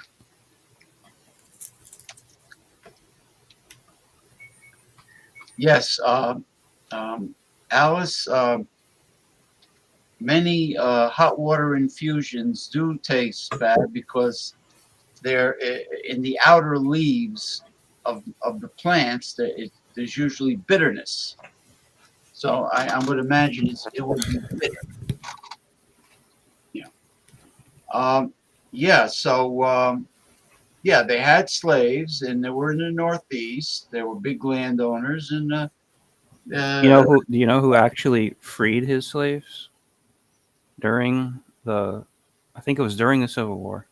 You know who actually freed them? who's that? Um, Robert E. Lee. Really? That was pretty decent of They him. don't teach you that in school because they want him to be a, seen Well, as an evil guy. they demonize him. You know? Yeah. That's an excuse for them to tear down all the statues, all the historic. I think they did. I think they tore them all down. Yeah, Stonewall Jackson was his number one general, I believe. No, Robert E. Lee was the general. I'm sorry. Jefferson Davis Was the president? was the president of the Confederacy. I say, Mhm. yeah, I say, no, I ain't no chicken hawk. He was. That's the chicken or the cartoon guy, right? Foghorn Leghorn. Yeah. Is he supposed? He was supposed to be a caricature of Jefferson Davis. I don't know. I don't even know how Jefferson Davis spoke. I Yeah. know that the original capital was in Richmond, Virginia, Mm-hmm. moved to Montgomery, Alabama, I think. Probably because of the army was coming down from the north. Well, it was kind of silly to have it in Richmond because look how close Richmond is to Washington. Yeah, good DC, point. Yeah, you know, and I mean, that's where all the power was, though. I mean, Was look, in Virginia back then was very powerful. Alabama probably didn't have much power, anything. No. Well, I mean, actually, I saw a documentary on the Travel Channel where the muskets during the Revolutionary War were made in Virginia, I believe, either Virginia or North Carolina. I think it was they're probably. Virginia. Well, And they dropped they most dropped of the molten. Yeah, they dropped the molten lead from a height, and then by the time they got to the bottom, there were pellets. So they had some kind of a clever way of making the musket. most of the first presidents were from Virginia. For Washington on through probably like the first 5 or so. Well, that was the first colony. Yeah, That was the first colony in the United. not the first settlement though. No, first Augustine, St. Augustine. Right, yeah, St. Augustine. By the Spanish. The oldest city in in North America. North America. Yeah. North America, yeah. It's a claim to fame. Yep, and it's a very beautiful city too. It still has all the old Spanish architecture. Yeah, you ever been? No, but I've seen photos. The fortresses. Yeah. Goes back probably to the 1600s. 1500. I think 1565. I think. The conquistadors. Yep. Conquistadors. So here's Tokyo Rose over here, ready to antagonize. Comrade Madonna, what a beautiful sight. President Trump's flyover. Yeah, I saw that. One at the Daytona 500. And he rode he was in the limo, and they did the laps around the track. It's pretty cool. I was watching. Okay. Yeah, so they had. He's only the second sitting president to go to the Daytona 500. Yeah. Can you guess who the first one is?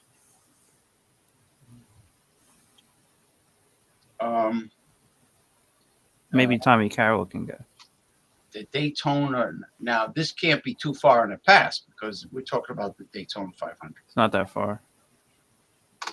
It's not that far. So yeah, Trump's only the second president to go. Eisenhower. After that, JFK. nah, a Republican. Ford. Bush. W. W. Yep. GWB. Okay.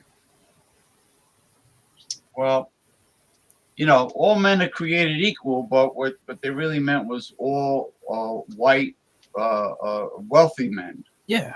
Yeah. Yeah. Oh, excuse me. Of Anyway, course. get, let's talk about the issue then that's on people's minds, except for the chaos that's going on. Let's talk about spring training now. That the Starts next week. dildo, the bald dildo-headed motherfucker Brian Cashman could not secure First a game. solid third baseman. Now, this is the thing. Bregman, ooh, as soon as I said Bregman, he disappeared.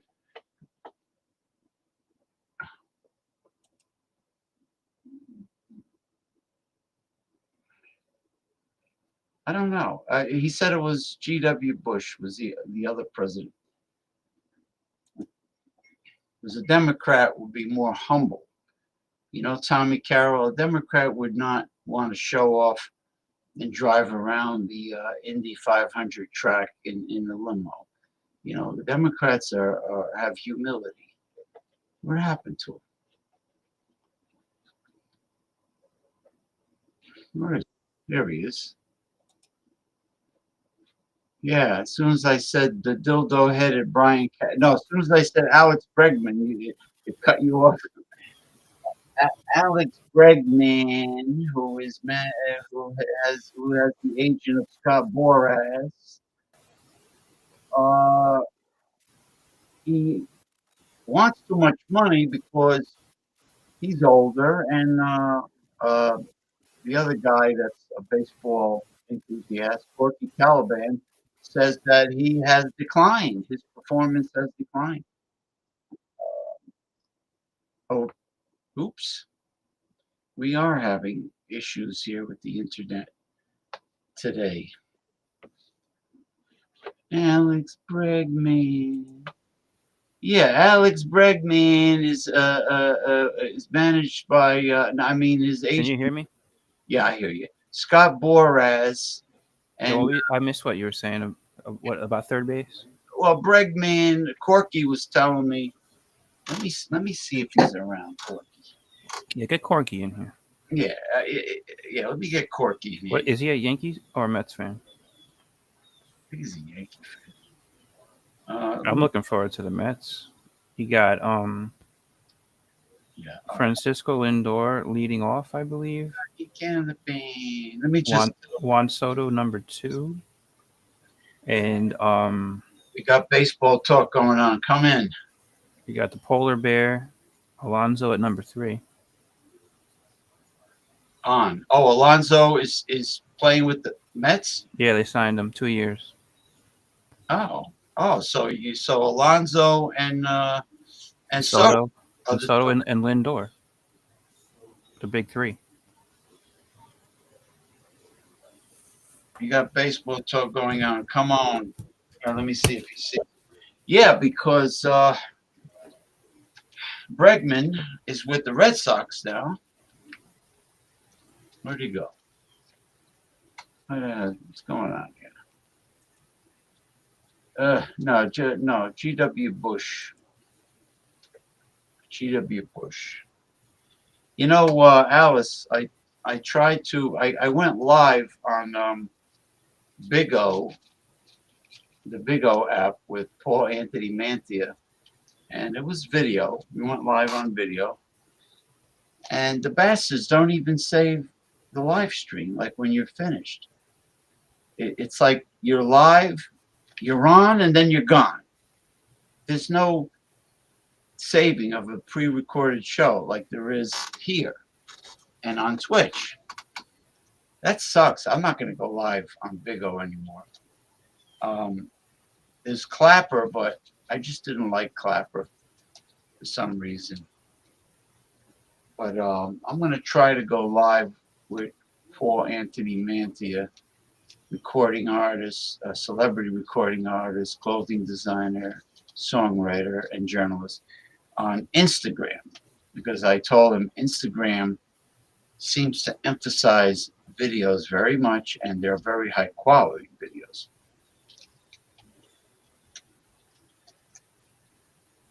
Boy, he's got a very weak bladder. Here he is. Where's Corky? I just sent him the message and the link.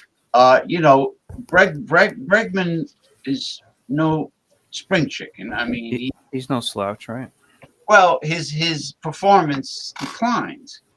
Oh, he's a veteran. Right. So for Scott Boras to ask for so much money is not justifiable. So what's their starting three? Yankees. We got Cody Are Bell. they? I think they were talking about starting Dominguez off number 1, right? No, Dominguez. Yeah, Jason Dominguez will be playing left field. Right, and then you got Judge back in right field. But the starting three, the lineup. Right, I and think you it's got going to be Dominguez. Cody Bellinger's Cody Bellinger's in center field.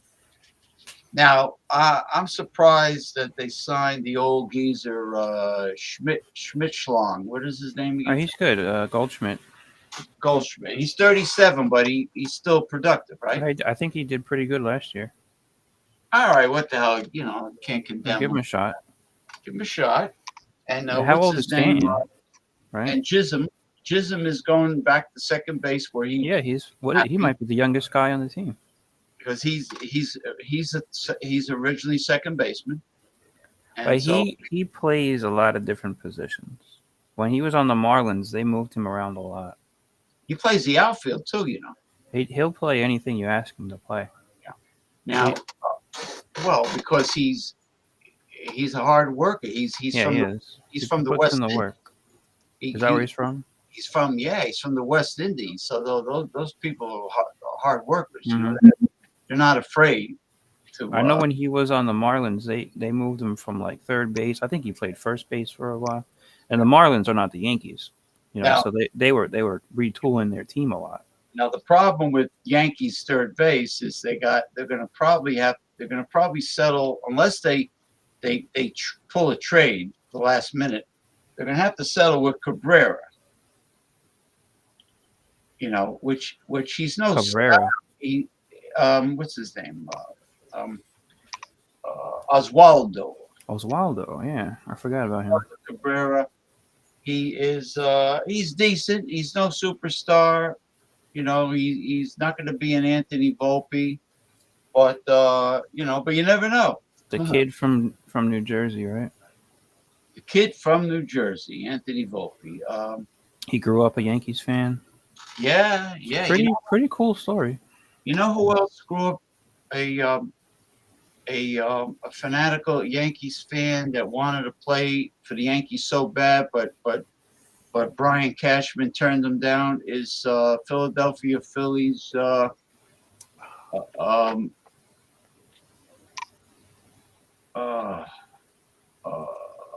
It's a big name, right?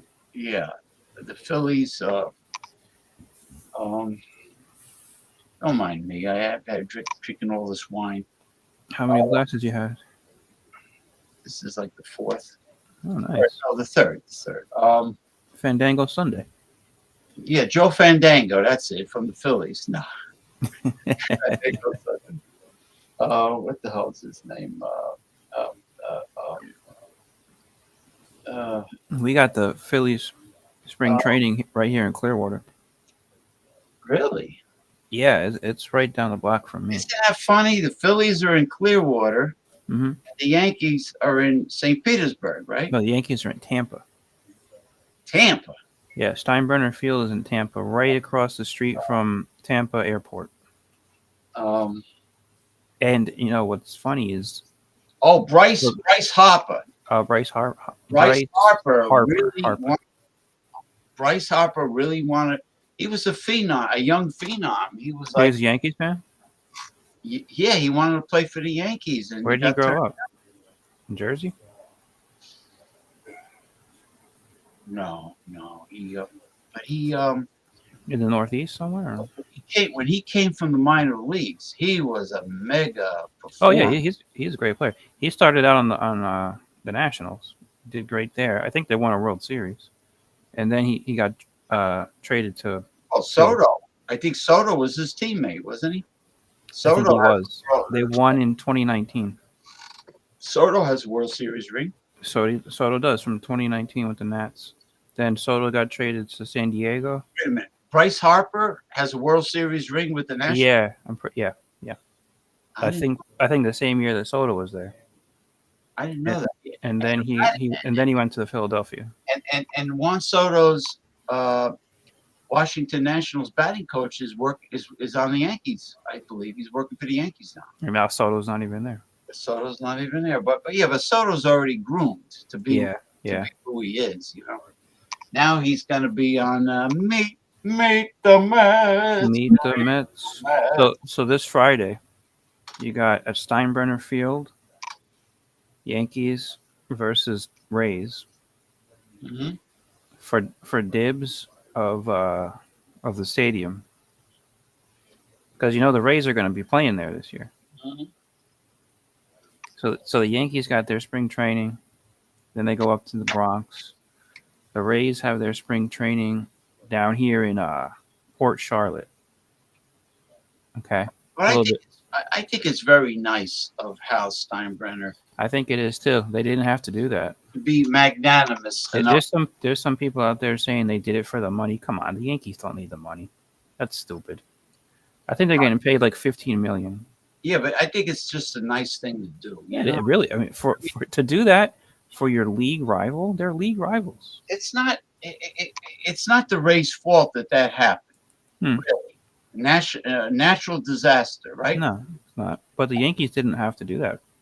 No, they didn't. They could have been spiteful They could have been. But you know what? He wanted to show Compassion, I guess. sportsmanlike conduct, and Now there's plenty of other minor league stadiums that the Rays could have played at. They could play here in Clearwater.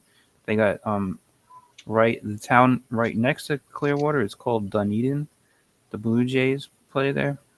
But it's not. It's nice. But the Yankees Stadium, Steinbrenner Field, is the biggest minor league stadium out of all of them.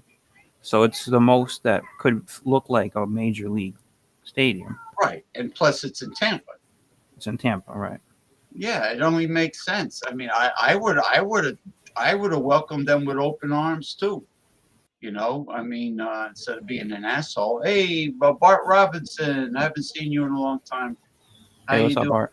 Hey, Bart.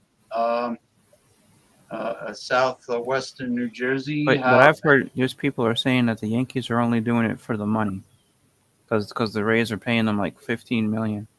The $15 million doesn't mean anything to the Yankees. That's not why they're doing it. Yeah, it's not like they're going to secure like a mega star with the money. No. Now maybe they'll try to turn the Rays into like their farm team.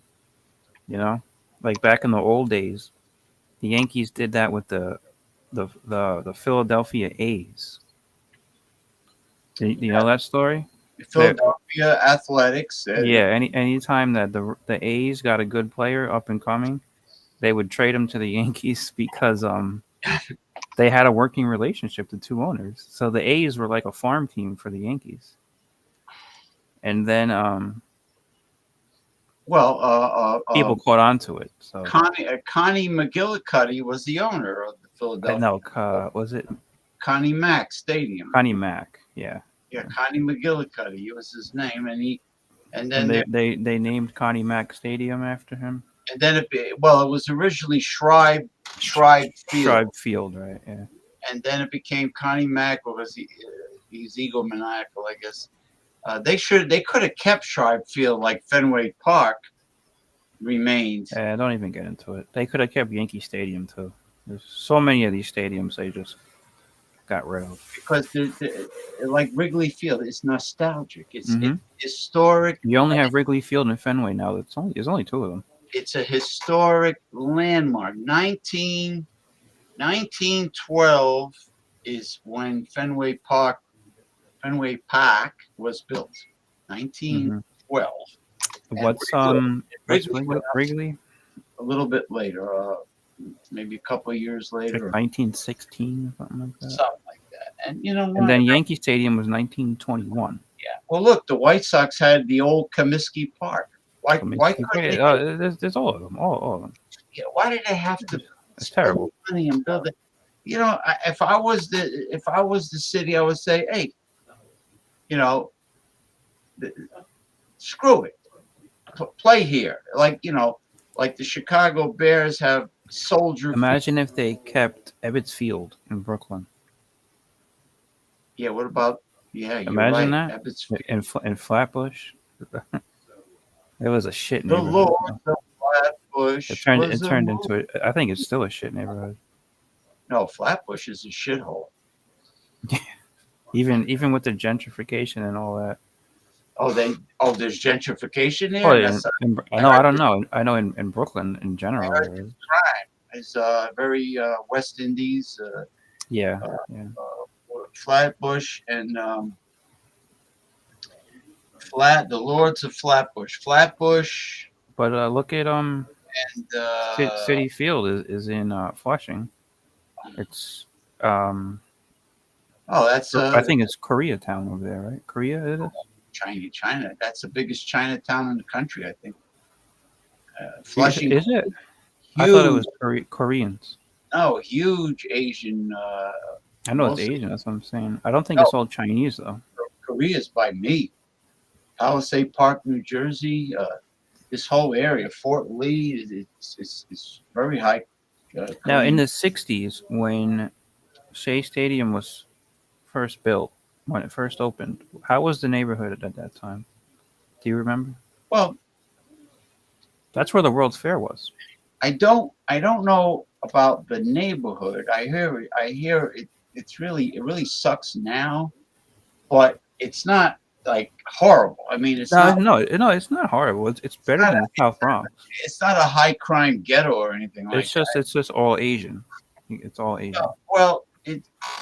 Well, then to me it doesn't suck because they don't bother anybody. No, no, no. But I mean, you don't want to live there. No, it's not nice.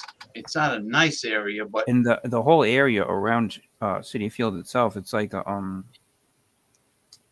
they're all like abandoned garages, car garages. The mafia used to have a lot of crap going on over there. It's just it's really run down and shitty. yeah. Is it near by any chance? Is it near the East River? No, the East No. River's in Harlem. Okay. Now, the old Shea Stadium, you used to hear the planes going overhead You all still hear that? Yeah, that's going into LaGuardia. yeah, so it's the same thing. You still hear the Hmm. plane. Yeah, it's pretty cool. It's a cool effect. Remember I remember Vince McMahon Sr. had many outdoor events at the old Shea Stadium. At Shea, yeah, he did. They had Muhammad Ali versus Antonio Inoki, right? Inoki, Bruno against Andre the Giant, I think, Ant, fought Hulk Hogan, right? Bruno Andre the Giant fought Hulk Hogan there. against Stan Hansen. Who? Stan Hansen versus who? Stan Hansen against Bruno, the return match. Bruno, he broke Oh, his Bruno neck. made his return at Shea Stadium. Yeah, it wasn't the lariat that gave him the broken neck. It was the fact that they were slippery from perspiration, and a young Stan Hansen accidentally dropped Bruno on his head. Stan Hansen was a nasty guy. But I was watched matches. He always had like boogers coming out of his nose, and he broke. he ate tobacco a lot, right? And he used to spit the chewing. Yeah, that's what he did. He would keep it in his mouth and wrestle like that. But he broke Van Vader's nose during a match in Japan. Oh, yeah, no, I'm not surprised. Vader was a tough guy, a really tough guy. Yeah, and Vader kept on wrestling. I'm sure he did, yeah. And in Japan, they didn't fuck around. No, it's hardcore, like the Caribbean, like in Puerto Rico. James. This guy. I told him what to do last time. Brian, you're in Buffalo. Go to your county's Department of Health and Human Services and apply for everything, soup to nuts. I told him No, I think this is Sid. it's Sid, who's actually Red Rooster. Red Rooster, go fuck yourself. But he doesn't He doesn't troll. He has No, a he he doesn't has a sob story. he doesn't take advice. I know another person, an older Philippine woman that You you know. really get some interesting commentary Well, on this she thing. tells me stuff. I give her the solution, but she doesn't pay attention to the solution. Like she's insisting. Oh, my medical doctor says to eat a lot of whole flax seeds. And I said that the body does not digest and break down whole flax seed. It's only a fiber source. You got to grind the flax in the blender. You got to pulverize it in order to get the nutrients that are in the flax and the fiber. She goes, "Oh no, my doctor didn't say that." I said, "Well, fuck, your medical doctor. Medical doctors are not trained in nutrition. You know, you Mm. gotta grind it, otherwise the flax seeds pass through your body." She doesn't listen. My doctor's Philippine. She's Philippine. My doctor's is a renowned Philippine cardiologist. So I says, "Well, good for him." I says, you know, the damn flax passes through your body. You know, damn it, it pisses me off when people don't listen. You know, what I'm gonna do is I'm gonna order. My dinner is going to be hot and spicy chicken with eggplant and garlic sauce, with maybe either roast pork fried rice or chicken fried rice. Maybe I'll keep it chicken because the chicken will be with the eggplant and garlic sauce. So I might as well keep the fried rice chicken. What do you think, people? What do you think, Bart Robinson? Food pantries? No, fuck the food pantries. There's garbage over there. You could do that, but he can get EBT. He can apply for a heaping helping of No, food. he can't of because he's not a migrant.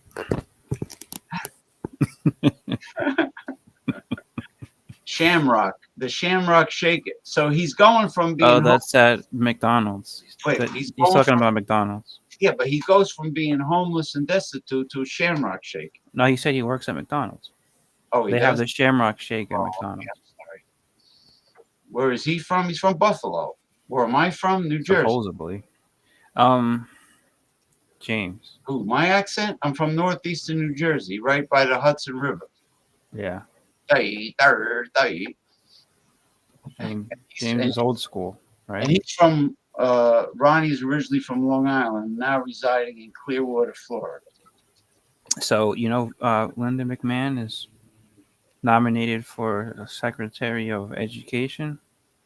Oh, she did get the nomination? No, yeah, but I don't think she got confirmed. But you know who was sitting right behind her while the senators were questioning her? Did you Vince. see that? Vince? No, not Vince. Hulk Hogan? No, Hogan. Let me tell you something, brother. no, Triple H. He was? He was sitting right behind her. He didn't say anything, but you could see him there. That's it. That's her son-in-law. That's her son-in-law. Yeah, Really? I gotta look that up on YouTube. yeah. And she's old. She doesn't even look like Linda McMahon. I think she got like a facelift or something. I wonder why Vince was fooling around with all those young chicks. But yeah, it was interesting. Triple H is the only one that still works for the WWE. That's true. I don't think Stephanie McMahon works there, but she made an appearance at the Royal Rumble. Well, she probably wants to spend time with her husband. You know, she probably travels with him. She did. You know how Vince McMahon used to do the "Welcome to the Royal." Stephanie did that one. Yeah, So she did the whole intro. Stephanie. I mean- Stephanie got a big mouthpiece. She could do it. I don't Yeah, know why yeah. they got to scream. You know, Well, it's the style. It's the McMahon style. back in the territory days when I used to watch NWA pro wrestling from Florida at the Tampa And the Tampa, what was it called? The the Armory. the Sportatorium. Sport. No, that was the Von Erichs. That's in Dallas Fort Worth. What's the one in Tampa? The Armory, some That shit was like that. Tampa Armory, I believe. which they're considering tearing down, but there's some people who want to give it a historic designation. You know what that should be? For God's sakes, that should be the NWA, Florida, Georgia, and Mid-Atlantic. That should be a museum. I would Should be. turn Yeah, that into a pro wrestling museum. it should be. 'Cause you know how much, But they want to put condos there.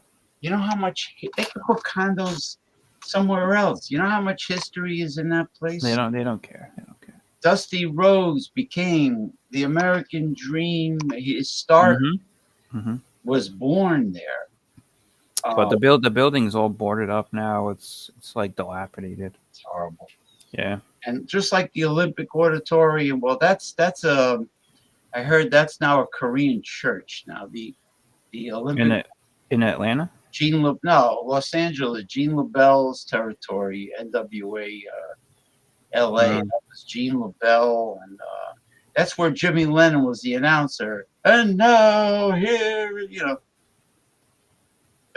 So Corky never answered.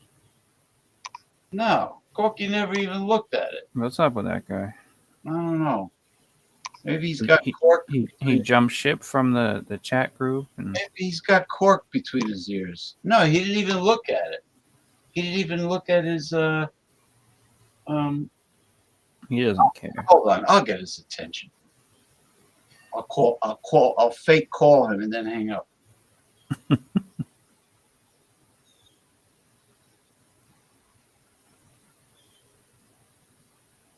Or how about Paul? That's how I get Paul's attention. If I send him the link, Did you send it to Paul today? if I said no, last night. If I send it to Paul, and to get him to pay attention to his messenger, I'll call him so it rings, and then I'll hang up. Like I'll fake call him. Let me do it again, Mr. Brony.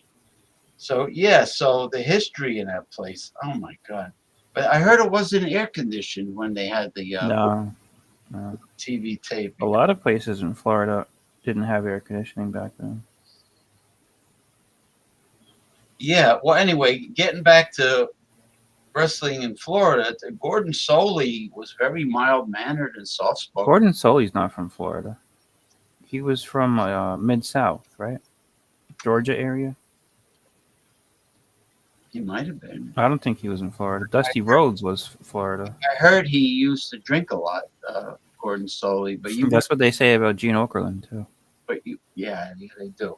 But Gordon Soley was very soft spoken and mild mannered. He didn't go rah, rah, rah, rah, the McMahon style of screaming. Yeah, it's a McMahon style, like showmanship. Hype, yeah, showmanship. Yeah. It makes it a bigger spectacle. That's what they always wanted. Yeah, they make it bigger than what it is. And a lot of wrestlers don't deserve to be announced that way. It's just like, how come they're all freaking superstars and legends? You know who's gonna get inducted into the Hall of Fame? The Undertaker's wife. Oh, Michelle McCool. Michelle McCool. Yeah, I never liked her. She was annoying. I couldn't stand Nikki Bella. I honestly couldn't stand her. She came out at the Royal Rumble. She participated in the Royal Rumble. Song, you could look but you can't touch. Well, Look, but you can't touch. Screw you. Only John Cena can touch. And then that didn't work out. But John Cena was seriously involved with her. Yeah, so I said only John Cena could touch. Yeah. Gordon Soley was the man. You're right, Bart Robinson. Gordon Soley was the man. The man. You gotta be the man to beat the man. He's very likable. Now, Gene Okerlund and Gordon Soley is still alive now, right? No, he's dead. Gene Okerlund and Eric Bischoff originally came from Minneapolis, St. Paul. Yeah, cheapo Vern Gagne. Vern He Gagne. didn't want to pay anybody. Oh, really? Vern Gagne was a cheap Italian? Yeah, he didn't want to pay Hulk Hogan. That's why Hogan left. They're all cheap. He wanted to get in on Hogan's merchandise sales and shit. That's why he signed with the WWF. Listen, all of my fellow Italians, except for me, are cheap bastards. Not all of them. Some of them are right. They don't pay. They're not Jews. No, Jews pay their own kind very handsomely. Oh, do they? Yeah, if you're a Gentile, they give you shit. Oh, good for them. They stick to their own. Yeah, yeah, but people should be paid for their services. Oh yeah. You know what I You mean? know. Like if you applied somewhere and you had your resume done, you want to be paid for your services. You based on your training and your experience. It shouldn't be about your religion or nationality. Mm-hmm.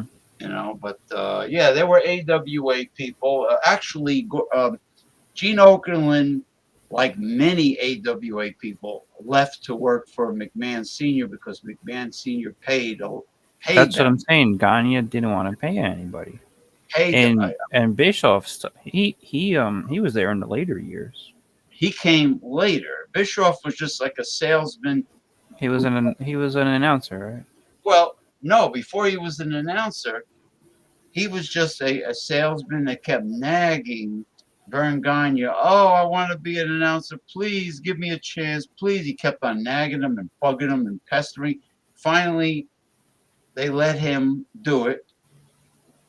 And that's how he got into business, going from being a salesman to an announcer. But Okerlund Do and you watch Bischoff's show? Okerlund and a lot of wrestlers jumped ship and went to McMahon Senior in the Northeast. Uh, I'm sorry. Do I watch what? Bischoff's YouTube show? Yeah, I like it actually. I like the wood he's got in the background. I like his. Yeah, it's pretty cool looking. He's And from supposedly he's like a big hunter and stuff like he that. lives in Cody, Wyoming. Yeah. He lives and he has his own brewery, by the way. Does he really? He owns his own craft brewery in Cody, Wyoming. Oh wow. Beer or liquor? No, craft beer. Oh, I didn't hear that. Hogan has his own beer. Did I show you that? That The real American beer? Buffalo. It's Oh, named seriously, he does. Buffalo Bill Cody. No, He only sells it at his restaurant in now Clearwater. Stone Cold Steve Austin has Broken Skull Brewery. Yeah, he's got the Broken Skull Ranch. Broken Skull, because that's named after his ranch, right? Yeah. And then, just like the late great Terry Funk had the Double Cross The Ranch. double cross, but he didn't have a brewery, right? No, in It wasn't that popular back then. Amarillo, Texas. Amarillo is, I think, in Spanish it means yellow. It means yellow, yeah. Terry Funk, is he still alive? No, he's dead.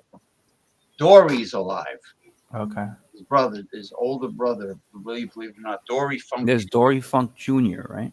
is alive. But That's Terry's brother. yeah, a lot of those guys went to West Texas State to play football for West Texas State. Mm-hmm. Dusty. Do you remember the West Texas Rednecks? They were a faction in WCW in the late 90s. Was that Dick Murdoch and No, it was Kurt Hennig, Kurt Hennig? Barry Windham Jr. He's from fucking Minnesota. Kurt Hennig. Yeah, but he pretended he was from Texas. I think it was Barry Windham Jr. You know who that is, right? Blackjack Mulligan's son. Yeah, and then I think Kendall Windham. Kendall and Barry were Blackjack's son. Yeah, so I think it was both of them, Kendall and Barry. And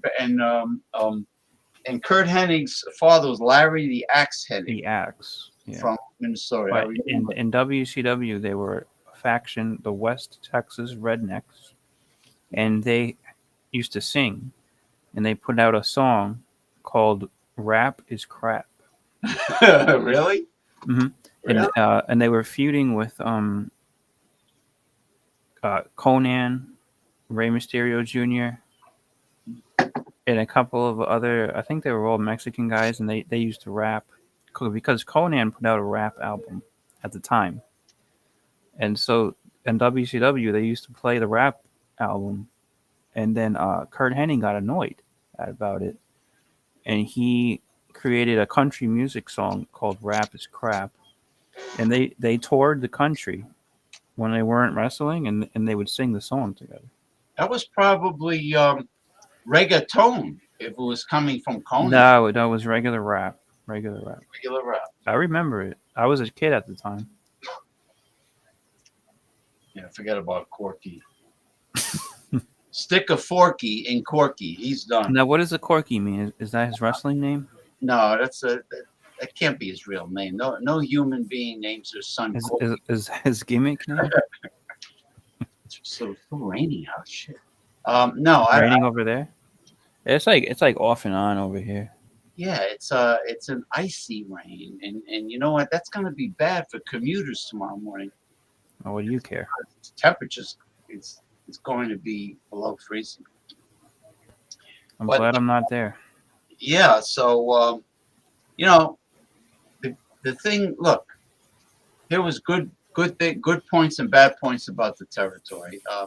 The bad thing is that the people really believed pro wrestling was real, and Yeah, and they would attack the wrestlers, right? and it was very dangerous for the Mhm. heels. For the Yeah. heels.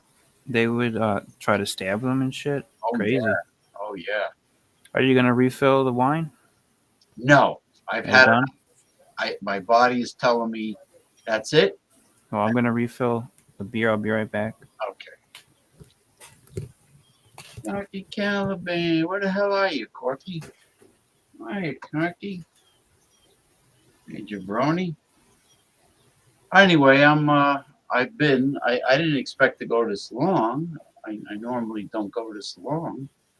So I guess I incorporated sports talk after holistic health talk, which followed the mysticism and fortune telling. So I'll have to put something about sports talk on the end of the tittle of the show. Anyone out there on YouTube or Twitch have any topics you want to bring up? Feel free to ask whatever you want. If it's important to you, bring it up.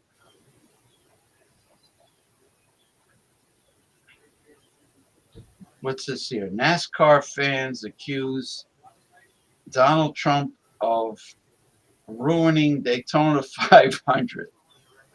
Let me. Oh man. Here we have an article on Newsbreak here that Mick Von Raven sent me. It says NASCAR fans accuse Donald Trump of ruining Daytona 500. I think the weather ruined it. Oh, they had bad weather. They got rained out. Oh, that's not good. I think it's still in a delay now. I don't think they've called it, but I have it on actually in the background. How could they? I don't know. So so he wants attention. He wants to drive around and But he's doing all the right things. He's making all the right appearances. Got it. Give him some credit.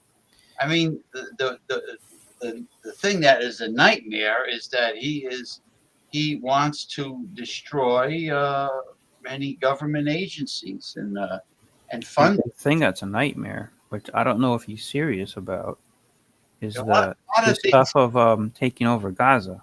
A lot of things he says that doesn't materialize, like what he Yeah. says and what he really feels and what he's really do. Yeah. Yes. Two different things. Anyway, since you came on, the number of viewers have skyrocketed. Oh, that's good. So you're like the Paul Anthony Mantia of daytime, Sunday afternoon. Sunday afternoon, daytime life. You know who you can try to get? Ron Terrio. He hangs out during the day. That's not bad. Why don't you send him a link? He like- might join. I like to get the historic. Yeah, let's hear some history. You mentioned that to me one time about trying to get him. You were during the talking day. about the dance show or the music show. What did you do? You canceled that? Oh, that I know. A few people show. Yeah, Oh, nobody. did you go through with it? showed up. The hangout, nobody showed Yeah. up. What day did you do it? I mean, Friday night. Friday night? I I did. thought you were doing it on Sunday. No, I decided it was better on Friday, and nobody showed up. Which Friday? Uh, 2 weeks ago.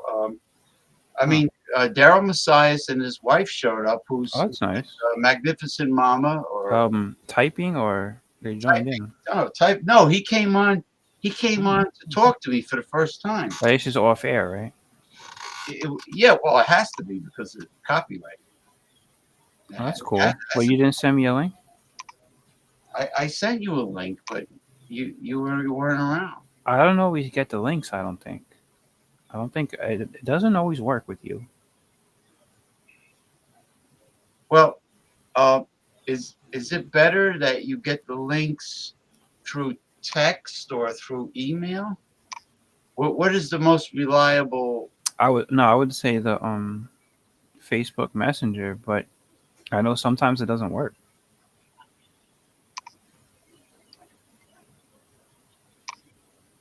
Yeah, because there's a Zuckerberg issue with I links. mean, I can give you my phone number. Well, Are you able to text it through phone text? yeah, I could send you the link through text. Well, you do off the air, or or just send me the number on Messenger, and I'll put you in my contacts. And then what I'll do is I'll send you the link through text. Yeah, we can do that. Because I have the same problem. Like if Yeah, there's something going on with Facebook. when Eric Fraunfelter sends me a link or sends me a link on Facebook Messenger, I have to copy the link and go to my browser and go to Google and type and copy and paste it there. Because if I do things through Zuckerdouche, Now, I don't know if Zuckerberg is going to clean up his act now that he's on the Trump train. well, Instagram is way better, more efficient, and more modern than Facebook. But can you send links? Yeah, you could communicate with people. A DM, I guess. Yeah. A DM, yeah, but the only thing is, I don't have Instagram. You have Instagram? I have Instagram. There's no groups. There's no. Yeah, I never pages. saw much of a point for Instagram. I'm married, so I'm not trying to find girls. Instagram, no, actually, on the contrary, not for singles, but Instagram has tons of fascinating videos of all kinds. I mean, it could be culinary with food. No, Facebook does too, though. It could And be YouTube you can't beat YouTube. it could be politics. No, a lot of like heavy duty conspiracy theory and political videos are on Instagram. I mean, Oh yeah. it's not about people that want to hook up. It's like, Oh, did you see what Anna Paulina Luna is doing with the? They have a new committee investigating the JFK, RFK, Martin Luther, and also the UFO stuff. oh yeah, definitely. Did you see that?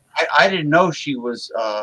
Yeah, I'll send you the video. Maybe you can play it. I don't think it's that long. I didn't know she's getting into the assassinations. Yeah, she's really good. She's She's the head of a committee now. So what is Trump made her the head of a committee. She's the United States Congresswoman from my county. From Pinellas County, Florida. Pinellas County, Florida. And she's very much into government accountability. And you notice all the You want to play it, James? Send it to me on Messenger. It's not too long. Okay. Yeah, send it to me on Messenger. I noticed that the female Republican politicians are much better looking than the Democrat politicians. It's like, yeah. Yeah, Democrat politicians are not easy on the eyeballs. They're not. I don't know what the fuck. And half of them are lesbians. Yeah, I mean, I'm not talking about Marjorie Taylor Greene or She's all right. Well, Bobert is she's no Raven Beauty, but she's not Who's ugly. that? Oh, that's the one The that you one, were telling me about. one that has sex in the movie theater. She did. She really did.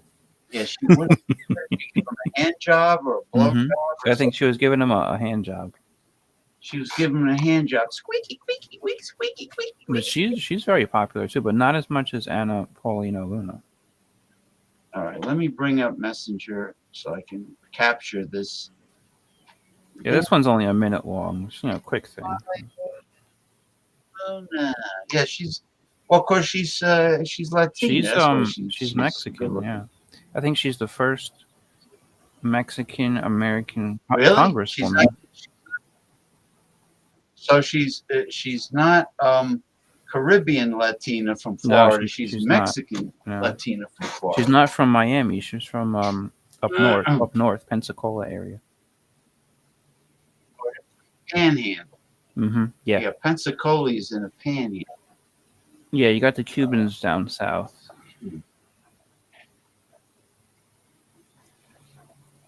I'll give you an example of what's. Hold on. Here we go. All right. I'll give you an example of how fucked up Facebook Messenger is. On my desktop, all the old messages are still there. Like, and on my phone, they're not there. They're gone. Okay. Yeah, that's fucked up. Because it's supposed to be the same thing on each device. Oh. What the fuck is going on? 5 words you pronounce wrong before your brain starts shutting down. Go fuck yourself.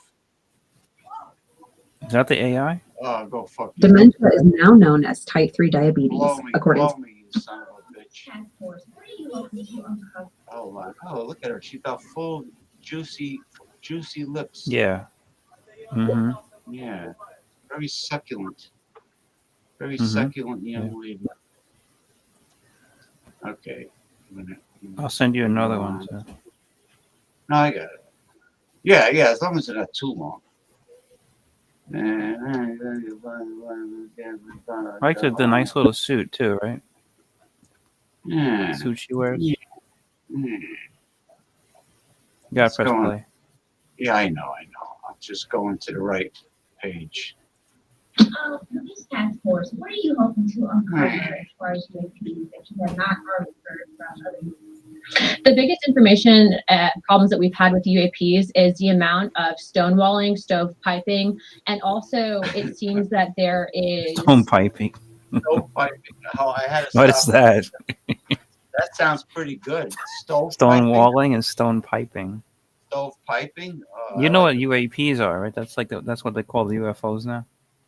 They call them UAPs. Yeah, they got a different name for it. this push to gaslight the American people. Push in the bush. Look at those lips. Stovepiping. Go back to the beginning and start Evidence and not fully believe.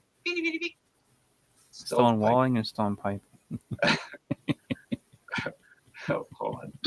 This task force, what are you hoping to uncover as far as UAPs that you have not She's already got heard lipstick for the dipstick.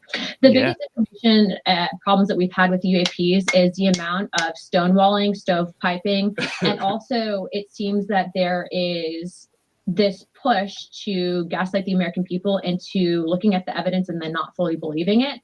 I think for us, if we're writing the budget, for example, into the Pentagon, if we're writing the budget overall for whatever programs might be out there, why is it that members of Congress who are given a top secret security clearance are being denied access? That's not a free and true government. And so for us, especially being that we have now a Secretary of State who's actually open to declassification and Marco Rubio, we're hoping to present that information and at least acknowledge it from a government perspective that we are not alone, but also let's see what the evidence is. Thank you. Have you already been in contact with their service to send requests to different agencies and federal departments for this information? Yes, in fact, the letters went out this morning, not just on RFK, JFK, and MLK, but on everything that I listed above to include UAPs, Epstein, and 9/11 and COVID, to the State Department, Department of Defense, CIA, and then also we'll be sending some to the FBI. Letters have also gone out to the NSA. Stovepiping. Oh. What is a stovepiping? I don't know. Is that a new word? Like a UAP? It's a new word. you know. When I started drinking warm Go screw yourself. Play let the me next bring one. this I other sent you a up. second one. Muster on. Once more into the breach, too. Muster on. Once more. Muster. I like muster on my knockwurst and frankfurters. I like muster on that. Let's see. Let me bring that up. Muster. Mr. Mustard. I like spicy brown mustard. Yellow mustard's not good. All right, hold on. Now, is this the guy Stovepipe. from New York, Cory Booker? It looks like him, right? It looks like it, but it's not. No, This guy's more white looking. He's more. he is. Yeah, what's it? He looks more like a honky. Maybe like a half He looks more breed. like a honky. Half breed. He looks more honky than he does. Yeah. Okay. All right. mixed I race. thought at first I looked. Muster on. Once more into the breach, too. Muster on. Chair now recognizes Representative Luna. Chairman, for the record, I'd like to submit this letter saying that PEPFAR funding was actually resumed. I know there's been a lot of push saying that the Trump admin had actually cut it, but So ordered. thank you. I want to start off by saying initially, I think the idea behind USAID was done with a good intention. However, we've come to find out that the agency has indeed, to a certain extent, operated in a rogue capacity. And USAID has absolutely broken the trust with the American people and not been transparent about where our taxpayer dollars are going. There's an individual by the name of Mike Benz. He actually served over at the State Department for a while, and he's been going on to expose a lot of what USAID has been doing, which, being a member of oversight and being on this committee, I wanted to verify and see if he was telling the truth, what disappointment he was. And I say that because I'm disappointed that our taxpayer dollars are funding some of these items. I mean, to just put this in perspective, in 2021, the Special Operations Command under Mark Milley, as chairman of the Joint Chiefs, put out an instruction manual, a vision for 2021 and beyond, that contained instructions and examples on how the military could work with the State Department, Intel Services, and USAID using race riots. Look, Here's James, examples look. of James, look. instruction manuals here. She's doing show and tell. 1 and 2, in order to destabilize nations. In addition to that, they advocated for setting up job fairs near some of these riots. Now, as a member of Congress, I asked myself, did anyone in USAID get elected? Which word, to Congress, Alice? Which word? to presidency? When you How do you are not get acting in the shadows and you're destabilizing nations using race wars to do it, and then Call your advocating congressman. in my opinion, not only do you put the future generations that would have to fight in those wars in jeopardy, but at the end of the day, you're operating without any oversight.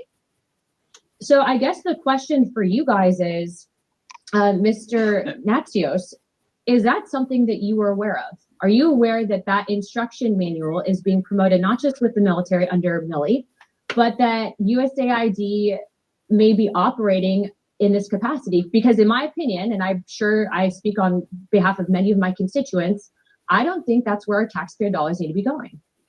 Well, I completely agree with you. I doubt very much that what you've been told is accurate. But let me just I'm telling you right now, I brought the receipts. Okay. And the reason, I'm not trying to argue with you, but I find this disturbing on so many capacities. And I would like to also just, if I can, sir, Mike Benz, what he's exposing and bringing receipts, I've confirmed it. Thank you for doing that on behalf of the American people, because I understand that when you take on the intelligence agencies, we're also now finding that apparently in this manual that they're also advocating for social media campaigns, illuminating controversy to a global audience. I mean, using disinformation campaigns. Does this happen in our own country? Where's the just oversight? to ask you, who in the agency, what bureau? I just what said you office? can actually find that instruction in this manual that Milley Military approved. manual. isn't it? Yes, but Milley approved it. You have it right here. USAID working with government agencies. I mean, Yeah, but this wait, is not. Wait a second. Did AID say that, or did the military say? Well, that would be the AID question for you, sir. Well, I don't mean, these think AID operations- wrote She's that. feisty, right? These operations that are taking place without government She doesn't oversight, take any shit. without the authority of the president, without the authority of Congress, real men and women serve and they die because of stuff like this. When you destabilize nations without any oversight, We have to fight those wars. You have our chairman right here that literally risked his life. No, I'm sorry to interrupt you. I'm frustrated. I know it's not necessarily your But I'm fault, telling you, but it's as a head of nonsense. agency, that's I'm not. telling what Ben's told you is nonsense. That's not nonsense. The AID didn't write that. Ben's put this out to the American AID people. did not Sir, write that. sir, I Congressman. disagree with you on so many levels, and I appreciate you being here How do today you because know I know they this is wrote not easy. How do I know what? That any person can write AID's name into a manual. It goes on all Sir, the time. they are advocating that the U.S. military But work the- with they're not taxpayer funded State AID. Department USAID funds to destabilize nations. That is Someone from unacceptable. special- I don't care who wrote it. USAID needs to come down and condemn it. They need to provide oversight to Congress on exactly where our tax dollars are going. And I know I might be at 17 seconds with our time, but sir, I hope that you agree. Can I, yes or no, do you agree that this is wrong? Period. I Should think this the be military happening? should be held accountable. I think it's And should nonsense. USAID condemn it? Nonsense to suggest that USAID AID condemn wrote it? that. Who is Should this they guy? condemn it? The military should. Should USAID also condemn this? Of course, we don't Thank you. comment. AID does Chairman, I not yield my time. comment on military Thank you, matters. The sir. ladies' None time's of our expired. business. Since there have been a couple more members that have shown up, and I promise you only two. Let's do the 5-minute restroom break. You stand in recess for 5 minutes. Kakeroon, as we say. Did you get the other one I sent you? Yeah, hold on. Or do you want to talk about that one first? Well, at the end, he finally agreed with her, but he's trying to say there's no proof that AID wrote that, but it has to be investigated. That's It's got to be investigated. Yeah, that's all. Simple as that. It's got to be investigated. All this stuff needs to be investigated. You know. The One more. governments have been running rampant for years. You know. White House press secretary. Hold on a second. This one's from Fox News. All right. Well, Fox News suddenly became more honest than what they have in the past. Oh yeah, you think so? Somewhat. It's Now, different what's going on? times. Different times. Well, anyway, this is. I wanted to show you this one. I just want to tell Alice something. Alice, Look I up told- in your I city or told- on mine. let me tell Alice Go ahead. in Wonderland. Listen. Yeah. I told Brian what to do to locate his local county Department of Health and Human Services building. And because if he's in Buffalo, I'm sure Buffalo's part of a county, to go there and apply for everything based on his lack of income, everything which includes food stamps and everything else. I'm telling you, that's it. That's what he's got to do. That's what he's got to do. Whether or not He's not gonna do it. He's too busy. He's got 2 jobs. whether or not he's going to do it is up to him. I don't know. You know, Oh man, this fucking guy. I don't like to repeat. I don't like to be redundant. I hear you, man. You say You it know, once, maybe twice. Like you said, Congressman. Yeah, how many times? Calls you congressman. Yeah. White House Now, now, just pause it. joins me. Can you pause it? Oh, she's got Well, nice get the guy lips, off. by the way. Also, Get the guy off of the screen. And pause it. wait a minute. Hold on. All right, what am I doing here? Somebody's on the screen. Yeah, you had a guy on Get there. the guy. Because Just he's part of the. Well, pause it He's a before fuck- he gets on. That's what I'm telling you. I want to make a statement. You Go gotta press ahead. pause. Well, you got to press play. I want to say it while she's there. What do you want me to do? After he talks, you want me to pause it? When it's just the secretary of or the press secretary. Wait, not Yeah, press right there, secretary. right there, Who are right you? there, right there. Okay. Now compare this, okay, to what we used to have under Biden. Her name was Pierre, whatever. The Oh, first black, first female, first lesbian, this and that. She was homely, Like I would say that's being kind. kind, yeah, Yeah. generous. Yes. I was Okay, being and now look what Trump gives us. Right there. because he's got good taste.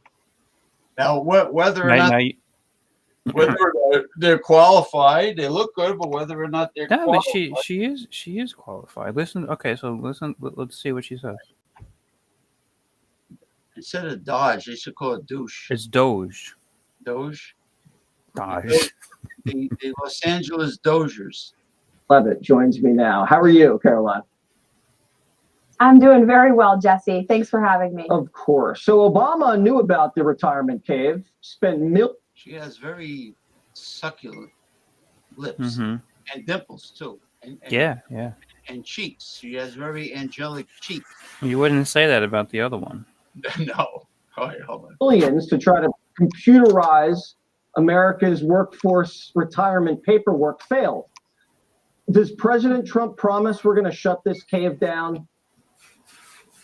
This cave. Yes, he does. And that's why Elon Musk and President Trump brought it to the American people's attention in the Oval Office Look at that yesterday. cave, And James. as they did that, Jesse, I was watching the They got faces files in a of the cave? mainstream media reporter. Speaking of, did Donald Trump offer a job to Booty Juice? No, of course not. Come on. Who were in the Serious? Oval Office, and there was sheer silence because it appeared that many of them who are supposed to be writing the truth about our federal bureaucracy had no idea that the federal retirement system is being processed deep into the ground and is not computerized. And the president and Elon are shining a light on the truth about our federal government. But the mainstream media simultaneously is saying there's an alleged lack of transparency and access. It's preposterous. Together, President Trump and Elon, the entire Doge team, and this entire administration are shining a light on the corruption, the waste, the fraud, and abuse. Sunlight is the best disinfectant, and they are revealing the rot of this city every single day. And it's music to the ears of the American people who voted for this, as you rightly pointed out. 77 million of them liked what President Trump promised on the campaign trail, and he's delivering. And it's fascinating to watch. Everyone's coming up to me talking about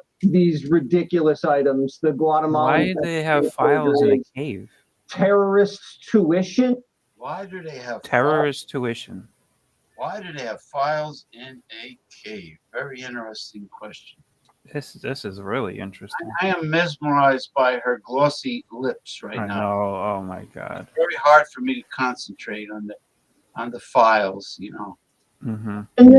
It's unbelievable. The president the other day, Caroline, said some of this has to be kickbacks. Is he going to direct Pam Bondi to look into some of these spending items to see? Pam Bondi's from Florida. Well, he's already directed Elon Musk and Doge. Does Pam Bondi, is she good enough to bond with your, or bond She's a little older. bond her but- pelvic area with your pelvic area? To do just A that. little bit older. Of course, the secretaries at all of his departments as Forget well, about who Bondi. have signed secretarial orders to direct their staff at their respective agencies to cancel these contracts if they. Now, I heard that Elon Musk's child was actually yelling at the media and not yelling at Donald Trump. Is that true? What do you mean when? Was he, because what's in the news also is that Elon Musk's kid is scolding Donald Trump for different things, and poor His man. kid? How old is the kid? His kid was in the Oval Office when he was there. He's a little kid, and Paul Elon did- Musk has like 15 kids. No. No, seriously, he really does. He's Well- got a lot of kids. Well, the kid that is worth like many billions. They probably all are. They probably all are. Okay. Do not align with the president's America First agenda. And so all of these secretaries have been directed to go line by line and determine whether or not this funding advances America's interests. And as you heard President Trump say in the Oval Office today, the vast majority of these contracts that America has been dishing out do not align with the American people's interests. They are the antithesis of putting America first. And it's been a complete waste and abuse of the American taxpayers' hard-earned dollars. And so the entire administration is on board with this effort. And it's about time that people in this city treat the federal government as a business. What happened? Small business owners across the country have to look at their money in and their money out every single day. Bureaucrats have never done that. And that's the other irony in the mainstream media saying that there's no transparency. I mean, before it was Elon Musk and President Trump doing this and being highly scrutinized for it, it was just unnamed bureaucrats in the city that nobody knew just writing checks. And finally, we're actually looking at the books, and what they are revealing is truly appalling, but I guess not surprising when you look at the way that Washington has been run for decades. Again, the American people voted for this monumental change, and that's exactly what they're getting. You know, you showed some receipts today, like they didn't believe these things existed. If you show these people in the press room, this is $2.5 million for cow flatulence reduction. Do Cow any of these flatulence? reporters make a case for $2.5 million for cow flatulence reduction in Brazil? Well, they tried to make the case yesterday for $50 million in condoms to Gaza, saying that they actually went to another country, as if that's Cow any better. flatulence. The point is, we are discovering this egregious misuse of American taxpayer funds. And yes, Jesse, we have the receipts, and I will continue to pull them at every briefing if they continue to ask, and we will provide that information. Yeah, you can continue to pull anything you want there, Toots. Anything you want, Toots. We have nothing to hide. Again, President Trump is exposing what the American people want him to do. All right, Caroline, we look forward to your briefings. They're very entertaining and informative. Good luck. Oh, what a succulent young lady there. Okay, we have an R in the center of a gray circle. Who might this be? Who might this be? I connected with my phone because I'm gonna head down. I hear an echo of your voice. Voice. It's going like this. Yeah, so I'm gonna put this laptop on pause. I have to get something downstairs, but I connected with the phone. Oh, that's you. Yeah. So Oh. I'm gonna put headphones on the phone, and I'm still gonna talk to you while I walk downstairs. Oh, could you? I'd rather see the Mets logo than that horrible gray. It's on. That's the phone. So I can't fuck around with it. It's only gonna be like 2 minutes. Okay, we'll talk for a little longer. Then I got to order Chinese food because I'm getting antsy. I'm hungry. I want to rest. I want to decompress my brain. What, you don't want to keep going? No, well, go ahead. Well, are you going to the bathroom again? No, I'm going. I have to do something downstairs. Well, you got something to do. Then we'll do No, this. no, I'm picking something up and I'm coming back up. Oh, okay, All right. So let me get my headphones. I'm gonna put this on pause. You're gonna go get a beverage, I bet. Right? You're gonna get a beverage. All right, go ahead. Oh boy. Anyway, this is James P. Madonna. It is 6:07 p.m. Sunday Eastern Time, and this is an unexpected, elongated version of the Sunday Show. Elongated version of the Sunday Show. Anyway, we are live streaming on YouTube and Twitch. I used to live stream on YouTube and Twitter, except Elon Musk wants me to pay to live stream on Twitter now, which is now X, and I flat out refuse to give 1 red cent to any of those multi-billionaires. Flat out refuse. It will be a cold day in hell before I pay for anything owned by one of those multi-billionaires. All right? Cold day in hell.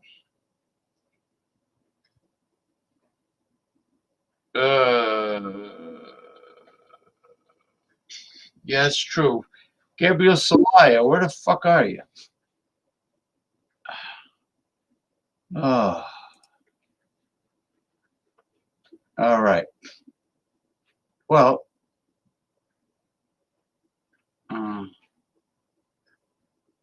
I don't know how. What?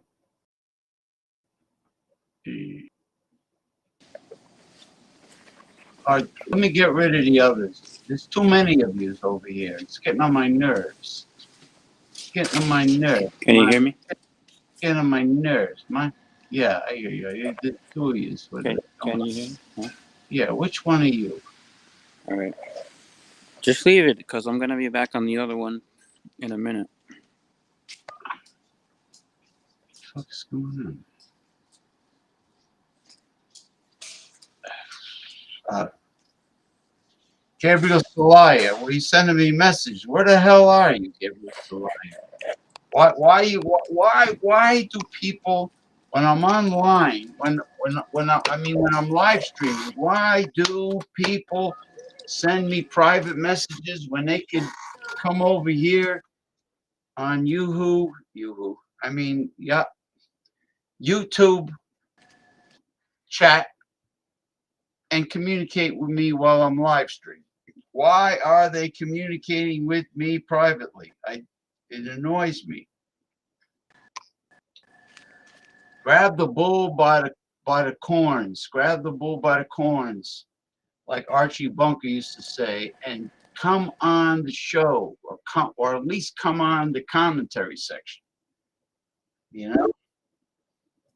I mean, come on, man. Come on, man. Are you there? Come on, man. Getting on my nerves.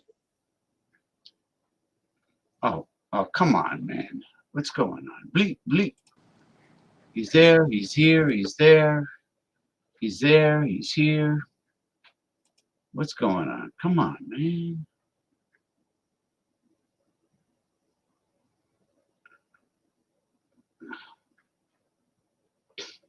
It's crazy.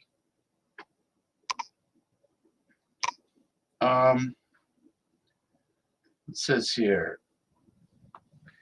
news break. Trump administration asked Supreme Court to greenlight whistleblower office firing. Well, he doesn't like whistleblowers. Or maybe the whistleblowers are blowing the whistle for a good reason. He doesn't like whistleblowers. Well, maybe the whistleblowers are blowing the whistle for a good reason. You know, whatever happened to like telling the truth and exposing the corruption, exposing the liars? I'm just sending a message to Mick Von Raven, who sent me the article. It's getting ridiculous. I'm going to close the show down. There's too much confusion going on. Are you there? Are you there? Because I'm going to close the show down soon. Are you there? Did you go downstairs and get where you were going to get? Yeah, where is Gabriel? Gabriel used to appear on in the commentary section of the show, and once in a big while, he used to come on the show. I don't know what happened. Your terrace is still here on the show. Your terrace with the gray sky in the background is on the show.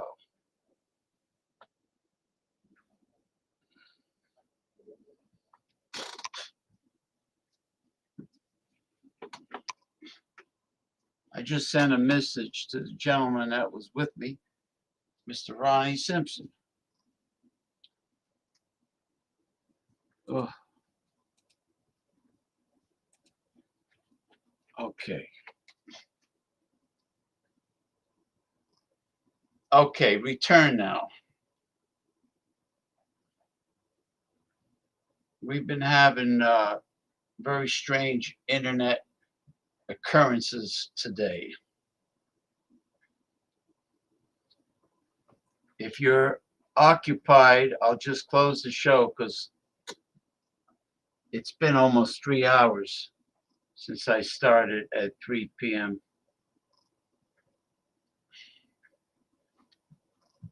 Ugh. It's time to order some food, man. I want to order my dinner. Chinese takeout. Oh, this gray circle again. Hey, I told you I'm on my phone. Give me 2 minutes and I'll join on the laptop. Okay. I had to pick something up. All right. All right. Good.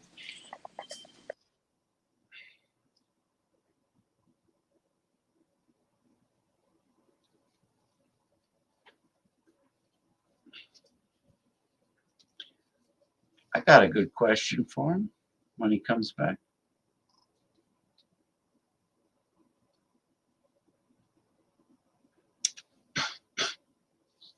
Got a good question for him. Oh, hold on for a second. I got to check something. I got something on the stove.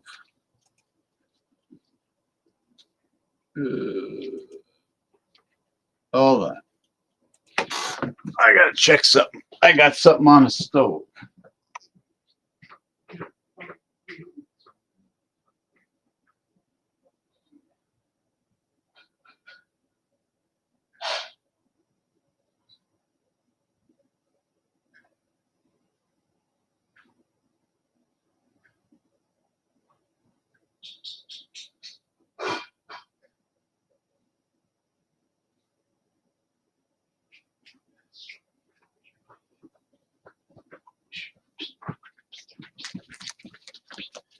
All right. Oh.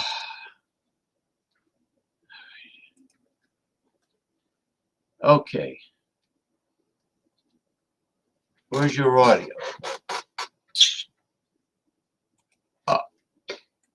Where is your... Here you go. Okay. I have a question. Shoot. My question is, do you have a USB charging port out on the terrace at that table? USB? For plugging in either your phone Yeah. or your laptop. Yeah. Yeah. Which means that if you're on your phone, you should have your laptop out there with you just in case, and then you just simply plug it in when you're on a live stream. James. I was on my phone because I had to go downstairs. I wasn't in this spot. Right. But what I'm saying is it helps a lot if there's a USB port for charging. Oh yeah, I have that. Because when if I get invited to a live stream and I'm in the living room, I have my phone with me. So if I go on let's say Eric sends me a link, I plug my phone in because I know how much electricity a video sucks up. Quite a bit, a lot, yeah. A lot. And that's the only reason why I'm saying. But right now I'm on my desktop, which is better for me. Yeah. Okay. I have a charger. Actually, right now I have the phone charger plugged into it, and I have the laptop charger plugged into it. Now I realize that's good. Now I realize that this is an emoji, but for some reason the emoji pink waving. I gotta see if I can turn on emojis. So you might have to do an update. I might have to do that. This way, if somebody sends an emoji, it'll show up. In the No, I'm sorry, I missed the second half of that video. You want to put it back on? I got rid of it. It was good. It was good. I was just too hypnotized by her lips. Well, that's what counts. Yeah, the glossy lips, the full glossy lips. Mm-hmm. Now, really, all right, so supposedly she's the youngest press secretary. She's only like 27, something like that. For a Caucasian girl, she's. But do you remember the other one during his first term? Kaylee McEnany. Kaylee McEnany. She wasn't bad looking either. Yeah. I'm not sure which one I like better. I think This one's prettier. the original. No. This one now is You think so? more succulent. Is better looking. I don't know. I'm not sure. But Well, the one that was in between leaves a lot to be desired. Well, all there you was two of them. There was two of all them you gotta actually. is go to Google, search for the photos, and make the comparisons. There was two of them in the interim during the Biden administration. They had. Do you remember? They had the white one with the red hair. Oh yeah.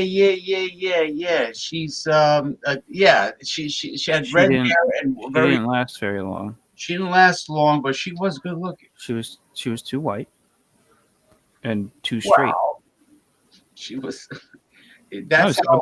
I'm serious. They weren't. She didn't have the right check boxes. That's what redheads are like. Ginger. If she was a real ginger, ginger women. It might not have even been real. Ginger women have very pale skin. They don't But get tan. he had to be the first. They The don't first. get tan. The first black. The first gay. She was gay. The Democrat, well, Democrats suck, man. the neoliberals, They're terrible. They're fucking terrible. they got to make history all the time. Yeah. And they make history because they got to pander to lobbying groups. When Bill Clinton with Mhm. the boss Hillary first became president, he hired a whole bunch of lesbians in his administration. I don't remember that many though. Janet Reno, Janet Reno was a lesbian. Donna Shalala, the little midget, Donna Shalala, but they were all ugly and That's probably when it started. Was the Clinton administration? That's they when it all started. came out of the woodwork because they got to pander for votes. Now they weren't that aggressive with it in the 90s. They would, right? No, well, they became progressively more aggressive.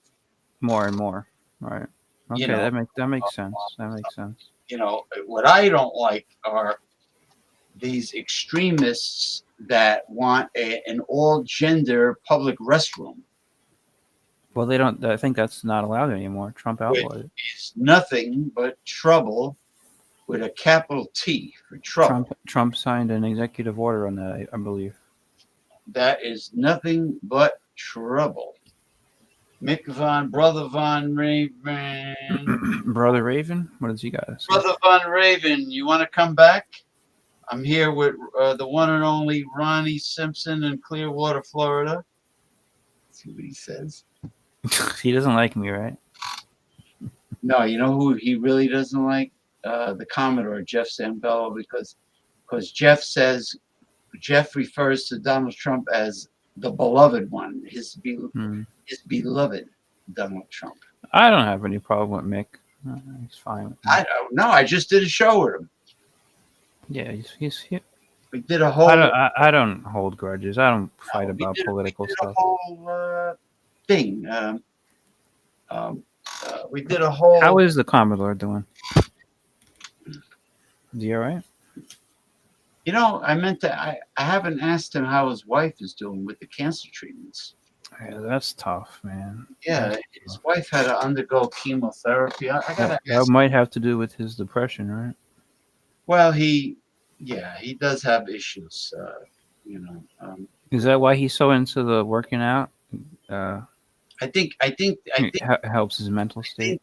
Well, he does overtrain because he does work out for many hours a week, and I think it's because it occupies his mind. Does he work out when he's at work? No, but he works. He's in the office 6 days a week. I thought it was 7. I mean 7. You're right. It's 7. It is 7. I don't know. Wait, who works at an office on a Sunday? I don't know if he does it because to get away from the house. It could be to get away from the house. Don't forget, he has a child. What does he have? A teenage daughter or something? He has a child. No, he's got a son that's has autism. No, worse. He has a son that has Down syndrome. Mm, mm. And his other son is away, and he's in Hawaii in the military. But he has a son that has Down syndrome, who's in his Yeah, that's early tough. And his wife has cancer, so Yeah, he wow. says his son they got to wipe his ass. Literally, they have to wipe How his old ass. is he? I think he's in his late 20s or early 30s. Wow. His son and then his wife got sick. I mean, maybe he does it. Well, you know what, James? Stick with them. Don't let them. Don't lose touch with them. No. I communicate with him every day. No, that's You good. know, Okay. it's just that I think he works out so much because of stress, and I think he goes to the office so much because He's trying to get away from everything. That's what he's he's trying to doing. get away from everything. I don't think his boss. Uh, he And works. does he have a boss, or is Yeah, he yeah. the boss? No. The company's owned by this Lebanese guy that Mm. owns. It's a quarry. To be honest with you, it's like you remember the Flintstones. Mm-hmm. You remember Mr. Mm-hmm. Slate owned the quarry. Yeah, that's the dinosaurs used to Yeah, pick up the rocks and everything. yeah. And the 5 o'clock whistle was the bird. Yeah, and then Flintstone went down the dinosaur's back and flew up Yeah, at 5 o'clock. yeah. The Brontosaurus. Well, anyway, it's a quarry. So They they what is it like granite. excavating type Yeah, thing no, they harvest granite. in Canada? Red granite. Yeah. It's they have this granite, whatever they make headstones out of the red granite, and Okay, it's a quarry. So anyway, so he's in the office, and he does the accounting for that. and he does freaking everything because I don't He's an know. accountant, right? Though you said he's an accountant. Yeah, well when he lived in Massachusetts, he was the head of the accounting department, and the guy's got two master's degrees. Is he a CPA? In finance, master's degrees. I don't know. I know he's got two master's degrees in finance and accounting. He runs a department. Uh, they had somebody, but they had to fire him. So he's under. Are they cheap? Is it a cheap company? Maybe this Lebanese guy is just a cheap motherfucker, and he doesn't want to. No, the Middle East people also they're like Jews too. They're like Jews. They're Semitic. They are Semitic, right? Yeah, and maybe he doesn't want to hire a full staff. He probably doesn't. And poor Jeff. Well, the good thing is Jeff's retirement. He's only Yeah, are they gonna give him a good package, or 2 or 3 are they years. gonna fuck him over? 2 or 3 years away from his retirement. Personally, I don't trust anybody who's from the Middle Eastern region, including Israel. None of them. I don't trust any of them. No. I hope he has a good contract. They don't have our mindset. Their mindset is greed. Yeah. And that's why they can come here and they make a lot of money because they're good business people, but it's only for themselves. Like they wouldn't be a good boss. They're not a good boss. No. They're not a good boss. But they're very smart, and they can come here and they can take advantage of the American system. They're good for their family. They can make a lot of money, but they don't care about anybody else. Listen, the Greeks, who are not far from the Middle East. Maybe. No. Let me tell you something, brother. All right. Brother. The Greeks, who are not far from the Middle East, when they open up diners over here, they always have diners. They fuck over the staff. The waitresses, I don't know how they get away with it. They get paid less than minimum wage, a lot less. Well, all the waitresses make less than minimum wage. A lot, but which shouldn't be legal. That's how it is, though. But they get it. That's why you got to tip them. Right, they work on tips. Yes, right. Workouts are very extreme. It's too extreme, way too extreme. Yeah. So anyway, yeah, they fuck around, and then what do? They take the money back to Greece. They have a mansion built somewheres on the Aegean Sea. It's a beautiful country, right? the island of Crete. Mm-hmm. Uh, Yeah. I wonder if the capital of Crete is concrete. I don't know. Well, I asked, Crete is a part of Greece. it's an Right. island. It's It's a part of the country, though, right? it's an island with great ancient history. Oh yeah. The Yeah. Minoans, the Minotaur. Alexander the Great went there, right? No, the Minotaur, the mythological Minotaur, the Minoans. Not Alexander the Great. Alexander the Great was from Macedonia, which is north by Yugoslavia, Mm-hmm. Mm-hmm. near Serbia. Alexander the Great was Macedonian, Well, he conquered Greece. and then he became right. And they say he was very gay. He was a homosexual. Yeah, and he probably liked the idea that the Greeks would wrestle naked. So was Lincoln, right? In the Olympics, the Greeks wrestled naked with other men. Right? Wasn't Lincoln gay? No, he had a wife. Well, from the rumor is that was just for show. Oh, like Merv Griffin. He Yeah. he shared a bed with a guy for like 5 years before he was married. Yeah, you know who was his boyfriend was? His lover, Denny Terrio from Dance Fever. No, I'm Who- talking who- about Lincoln. I'm talking about Abe And Lincoln. I'm sorry. I'm thinking of Merv Griffin. No wonder why my brother called Merv Griffin Merv Jerkin.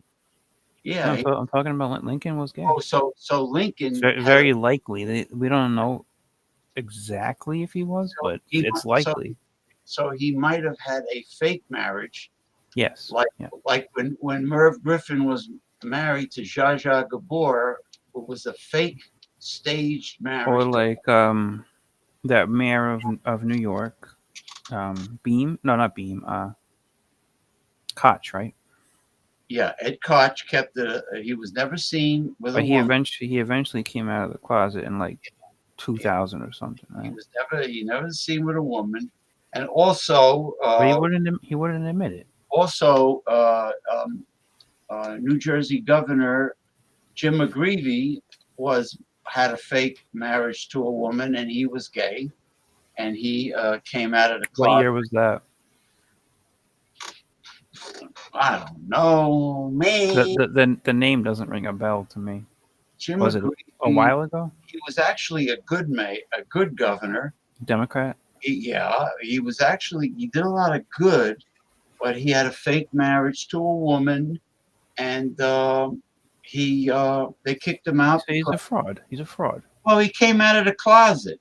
I mean, that's a terrible reason to kick somebody out of office, but he came out of the Oh, closet. so this was a while ago. Yeah. Now Bart knows. You remember Jim McGreevey, Governor? Yeah, Bart's from Jersey. Yeah, remember Governor McGreevey? These days they would celebrate it. Oh yeah, the Democrats would have loved him. How come I can't? The internet's really fucking getting on my nerves. What Bart does that mean? Jerkin Griffin. Griffin? Oh, Merv Griffin. Yeah, let's see if Bart knows what you're talking about here. You remember McGreevey, right? Governor of New Jersey. I've never heard of him. Yeah, he's gay, and he had a fake marriage to a woman. I remember the fat guy, a Republican. Jake and the Fat Man. That was William Conrad. Christie. Christie. Chris Christie. No, he's straight. Yeah. Yeah, he's married for real to a woman. He's a real greaseball. I don't know how the woman's wife survives underneath him, but He lost weight though. He lost a lot of weight, right? yeah, he used to be bigger. he was a federal prosecutor like Rudy Giuliani was. Was he really?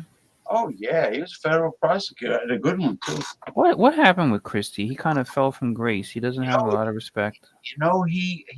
Him just like Rudy Giuliani, they exposed a lot of mobsters when they were federal I prosecutors. know Giuliani did. I never heard that Christie did. Christie Giuliani was, gets all the credit. Christie was a bulldog. He went after a lot of corruption. Why don't they ever say that? They never talk about that. He had Giuliani gets all the credit. They say he went after the Gambinos and Gotti, right? he did. Oh, I know he did, but then you're saying Christie did too? No, yeah, Christie was I guess New York was a bigger. They got the 5 families. the arena. Nobody really knows about what's going on in Jersey. No, nobody knows. It's more under the New radar. York is the arena.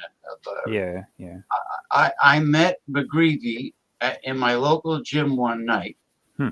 Well, you mean he made a public appearance, right? I was in the Oh my God! Hold on. I was in the bathroom and he was talking my ear off. Keep asking me if I was ever married. That's scary. So he was. So sounds like he That's was hitting on scary. you. That's what it Men's room. sounds like. Wow. Now, Is that a this true is story, Bart? He's not joking. He said, Bart's usually pretty serious, right? "No, yeah, Bart's a serious, honest guy." So McGreevy was in the men's room, Damn. and Fuck. he kept asking you if he was ever married. It's terrible, Bart. Why would a man bring up that? You would figure a regular dude would bring up working out. Would bring out, how this new workout system is going well for him. My biceps, my chest, my shoulders. Mm-hmm. This guy is asking you personal questions about whether you were ever married. Can we get a picture of this guy? Put him up. I don't know what he looks like. Hold on. I told him my work. I told him my work for state dot. Department of Transportation. Is that what that means? He Mhm. said to call him if I ever needed something. Damn. I was creeped out. If I ever needed something. Yeah, This is what he's doing to the people in New Jersey, creeping them out. he was hitting on Bart Robinson. Wow. And wait a minute. Was he governor at the time? He had a limo with 4 big ass black bodyguards. Yeah. Big ass. Maybe they were fucking him. Maybe he was getting harpooned by these black guys. Well, what year was this, Bart? Was he already governor, Bart, when this happened? Good thing I brought the subject up. When was he there? Like the 80s? Yeah, was he governor, Bart, when this took place? When was he governor, James? What years? I don't know. I got so much to deal with. I can't write. You want me to bring the robot back? No, I don't. Yeah, but it'll Don't. tell me. No. Bart will tell us. You changed the voice on the robot, right? I made it better. Yeah. I think you made it worse. No. Hold on. Absolutely true. What year was it, Bart? Was he already governor when this happened, Bart? Was he governor of New Jersey when he was hitting on you like this? I'll be right back. All right, because I'm gonna have to close the show soon. What? No, a little while longer. I gotta eat. I gotta I'll order. be back. All right, I'll wait for you. Oh my God! No wonder Merv Griffin used to go ooh all the time. He kept on making that sound. Ooh. Okay, so what you're saying, from what I understand, Bart, Jim McGreevy was governor when this happened. He was hitting on you in the men's room. I hate to break the news to you. And he wanted you. He offered. He gave you the generous offer of calling him if you needed anything. If you needed anything. Interesting. Hold on.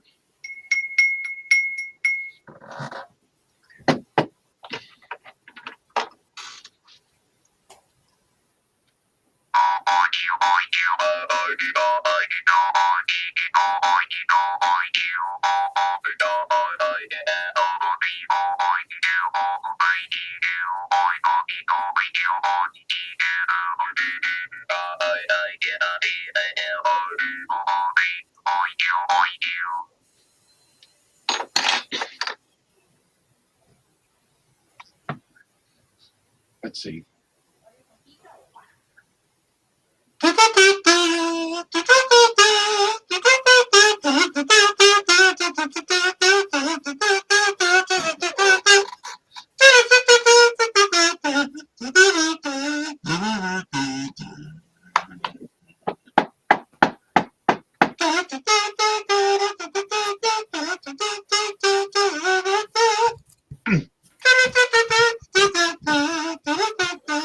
Hey, look, he answered. He answered you. Yes. Yes, while he While was he was, governor. He also said he he broke his also leg said he broke his leg running on the beach. How do It you break was leg on the really sand? with his gay lover. He Yeah, you can break a leg on the beach because it's hard to run. It's hard to run on the beach, actually. it's cushioned as you step down. Unless he's delicate. No, He it's was hard to frail. run. It's very hard to run on the beach. Well, it's hard on your muscles. Yeah. Uh. Okay, I switched it up, James. Corona. Yeah, are you a fan of Corona, or is too macro for you? It's a light beer for me. Yeah, I like it light. I like the light ones. Cowbell. I used to have it. I was going to get a cowbell, but it sounds too hillbilly-ish. I was going to get a cowbell. I got bells. I mean, You got bells and whistles? yeah, I got the hotel bell. And I got props. And I got Thing from the Addams Family. He's a good friend of mine. Let's see. Cocksucker. Thing, don't talk like that. Go fuck yourself, That's not nice. Yeah, it's rude. motherfucker. Come on. Ass liquor. I know you're not working anymore for the Addams Family. Shit upgrades. That's terrible. Fucking idiot. That's terrible. Screw you. Whatever happened to the Addams Family? It's an old sitcom. Did you ever see the movie The Addams Family Values? I think so. Was that Raul Julia? Was that the new version? Yes. Yeah. It came out in the 90s. So And I think there was an Addams Family Values 2. I saw this when I was a kid, and Uncle Fester, he came into some money. I don't know how he did it, but he had a lot of money, right? And so this big, vivacious blonde came and seduced him and got him to marry her. And then she was trying to kill him. that was the guy from Back to the Future that played him. I don't know who it was. The actor. Yeah, yeah. So do you know what I'm talking about? The movie? Yeah. I actually it was pretty funny. He played a great Uncle Fester. She was trying to kill him, though, right? The woman he married. I did read your whole comment. Yes, he broke his leg at the beach. He was running with his gay lover. Rumor has it. Yes. Yeah. So rumor has it that Cuomo is going to run for mayor of New York City. Andrew Cuomo. I think that'll be a great idea. I think it was a mistake that he resigned. I don't think he should resign. He should stand up to the feminist, man-hating. Maybe he's a raisin balls, just like Bernie Sanders. Well, is he thinking of running, or that was a joke? I think he's announced it, but he's getting a lot of backlash from the Democrats. Oh, screw them. They're calling him a chauvinist and all that stuff. Ah, fuck them. The neoliberals. They support the man-hating feminists. They hate the men. The feminazis. He's divorced. He's heterosexual. He's divorced. He's a full-blooded He's Italian. Alpha Italian male, and he was turned on. He's a stallion, right? Right, and he wanted to get laid by certain women he was attracted to. That's it. He's good enough. They say he told one of his interns to sit on his lap. That's okay. Maybe she had a nice round ass. I'm sure she did. Comrade Madonna. Has your governor still got the illegal alien living up above the garage? I don't know what he has above his garage. Hold He- on. He Did called he say? Yeah, he said something like that, right? He's got an alien in his garage. Hold on. No, he's thinking of American Dad. He's thinking of the TV, the cartoon American Dad. No, I think the Has governor did say that he has an illegal alien living somewhere in his property, and he was going to protect them from Trump. He made some kind of statement like that. Comandante. El Comandante. Comrade. Comandante. Comandante. Okay. So what is your answer to Tommy? Oh, you're not familiar.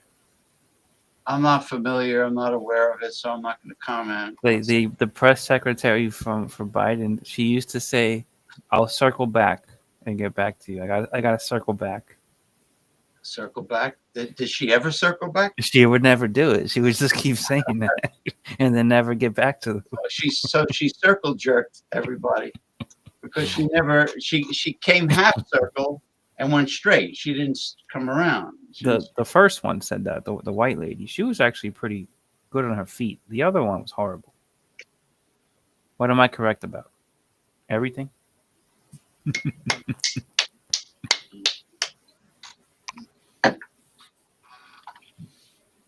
Jen Psaki, that was her name. Psaki. She got a show on MSNBC. I think she's still there. She's still there. I played the theme song from the dating game. That's what I was playing When? before. Oh, you want to play it again?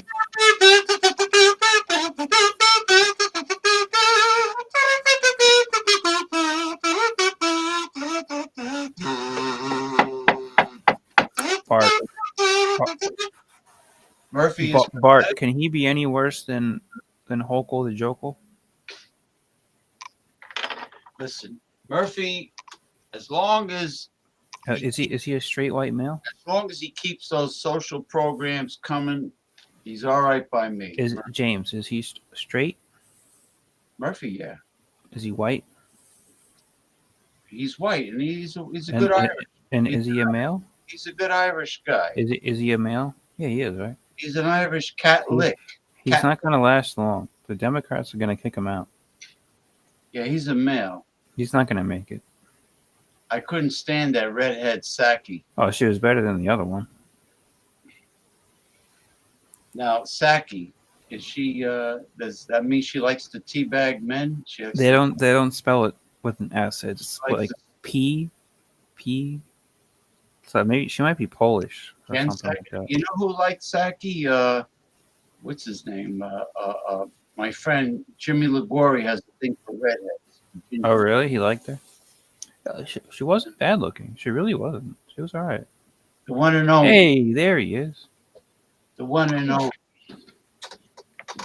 Like Eric Eric the beer masturbator used to say, the legendary Ronald Ronald Terrio. Legendary. Hello. I thought I'd stop in and say hello. Hello. Good to see you, Ron. We're Ronnie S. and James. Hey.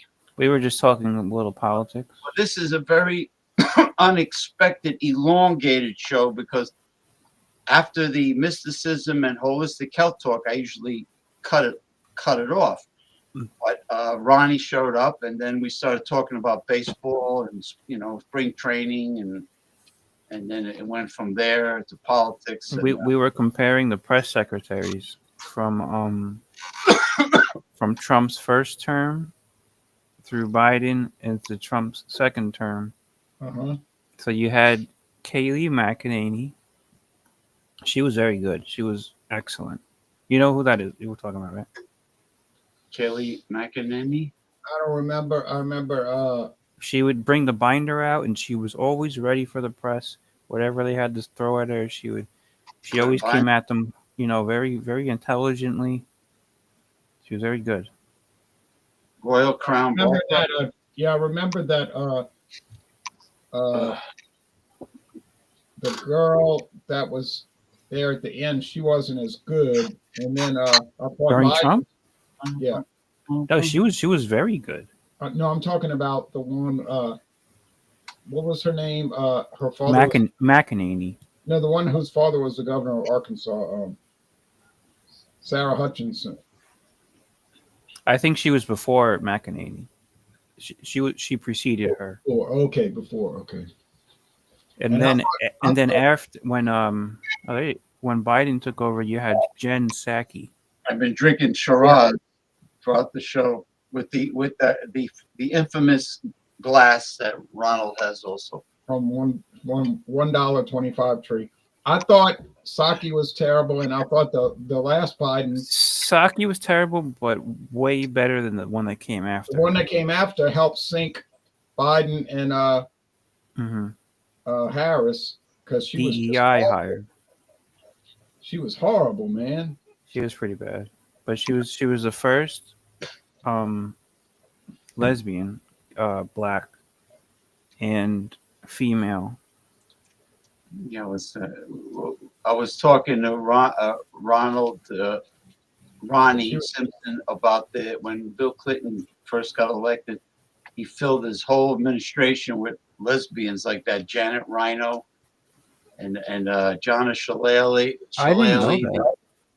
I didn't know that it was going on back even in the Clinton. Yeah, Donna Shillelagh, Janet Reno, the hero of Waco. I didn't know that. I was a kid at the time. I was very homely, ugly. Yeah, they were definitely sort of butch. I thought Clinton was always more of like a moderate kind of. He wasn't. Well, he just was trying to be, well, he thought they were competent. I don't know, but that last one for Trump, not Trump. She was good. The last one for Biden. Terrible. You said she was black. Mm-hmm. She was lesbian. Woman, but was she Jewish? Because that would have been not the trifecta. That would have been a quadruple factor. Well, that would be good for Trump. He likes the Jews. Yeah, that would have been a quadruple bypass. That would have been it would be a lesbian. Not black. It wouldn't be female. good for the. Hey, I'm like Trump. Democrat. I like the Jews. I like the Jews. I like Jewish people. Do you really? Sure. Yeah, the Circle K. The Circle K kosher, or the what's the U is kosher too, right? The Circle U. Yep, the Union of Rabbis. What about the Circle K? The three Rabinowitzes, Rabinowitz, and Rabinowitz. They're like the top rabbis. That's what Archie Bunker thought. And then a guy came over and he said, "I'm the house goy." Ha ha ha. Archie said, "Get out of here." He says, I gotta stop working because it's Friday and we have to stop working on sundown and it can't come tomorrow. The TV repairman. It's a Sabbath, and he says, well, he says that's against your. Wait a minute. Turning down business is against your religion, something like that. Yeah. And then he said, tell the rabbi to give you a dispensation, and then it was kind of funny because usually you don't think of TV repairman being Jewish. No, they don't. Maybe the owner of the television store. Yeah, you think of like an accountant, a lawyer. Yeah, you think it would be like Golding's television. Store. Goldstein. Fine jewelry, like retail, but not a high end. The owners are usually Jewish. Right, like in New Orleans, you got Meyer the Hatter. And you've got Perlis, fine clothes, and Mad Hatter from Batman, the villain from Batman, the Mad Hatter. Yeah. MINTZ, Mintz furniture store, and but I mean, Jewish men are usually, what you can say about them, good family men. Well, they're henpecked and they're also mama's boys, both. They usually don't cheat on their wives. Oh, No. really? Wait a minute. In my experience, the guys that I've known, They're good at keeping it a secret. they don't go out at night. They come home. Are they good at cheating on other people's wives? Because look at King David. He was cheating on Shiksta. Uzziah. Well, I'm talking about Jewish They have American men. they have the Shiksta, right, Ronald Terrio? The Shiksta is the Blonde-headed. the Gentile Yeah. Gomara, the Gentile mistress is the Shiksta. I never heard of that. Yeah. You heard of that, Ron? Yeah, if you watch an early episode of Saturday Night Live from 1975, there's a skit where they reference a shiksta. Really? And it's funny because Elaine Newman is doing the skit. Elaine from Seinfeld? No, Elaine Newman. She was a Jewish girl that was on Saturday Night Live. Okay. Yes. They're having the 50th anniversary. That's tonight, right? They're doing that in special. her skit, she was pretending to be a shiksta. She was pretending to be a hook nose. She was pretending to be a non-Jewish girl, and she actually pioneered the Valley Girl character. If you watch that episode, Really? If you watch that skit from 1975, Elaine Newman, Lorraine Newman. Sorry. That's when you said Elaine. That's what I was thinking. Yeah, I meant to say Lorraine Newman. She pioneered the Valley Girl character. Well, Frank pioneered it. Frank Zappa. Yeah, because I don't think anybody ever heard of that before. She was from Los Angeles. What now? Frank Zappa's daughter, Moon Unit Zappa, is the one that sang the song Valley Girl. But that was in 1981. This was 75. That was a few years before. That's interesting. You watch the episode. It's an amazing skit because it kind of precursor of the Valley Girl. Yeah, and it's an episode. It's called Saturday Night Live Godfather, where they have this John Belushi playing the Godfather, John Corleone.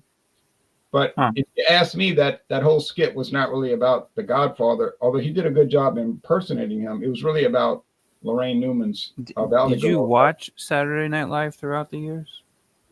Not too much. I never got into it. So a lot of the Saturday Night Live references I hear, I don't really understand them. Even the ones, from the 90s or the 2000s, I never watched it. I never find them amusing, to be honest. I didn't either. It was like whatever, Yeah, that glib type of humor doesn't really appeal to me. I thought SCTV was a much better comedy series. What is that?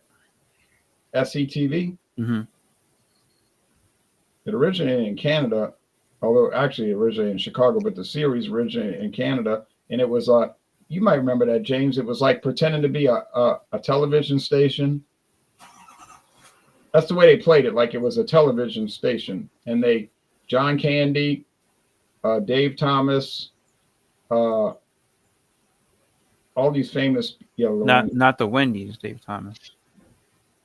I don't remember. No, Dave Thomas, Saturday Night Live. Eugene Levy. I just watched Andrea Martin. Andrea What Martin. channel was it on? Martin Short was on. It used to be on PBS. Martin Short's famous. Well, a lot of those went on to be stars in comedy movies. Right. A lot of Howard them. Ramis, who wrote Ghostbusters. And How long did the series last? SCTV started in 1976, and it lasted until around 84. So okay, it was independent. 8 years. Yeah, independent. Then usually on PBS. Then it went on. Oh, it was on PBS. Okay. Then it went on NBC from like 81 to 84, and then it was on HBO the last couple of years when it wasn't. So it's kind of obscure. It's not obscure for people that know these comedy shows. Martin Short. I was never into comedy. Yeah, that's to me. SCTV is the most amazing one, and the only other, and I think the most amazing sitcom was, and this is the 50th anniversary, was Faulty Towers. You remember that, James? Faulty Towers from England. No, I I hate English comedy. the It's only so thing I annoying. remember was the Monty Python show. I really don't like the English comedy stuff. No, Monty Python's is not as good as Faulty Towers, I don't think. I think Faulty Towers is much better. Monty Python was just absurd, but it wasn't really It funny. was absurd.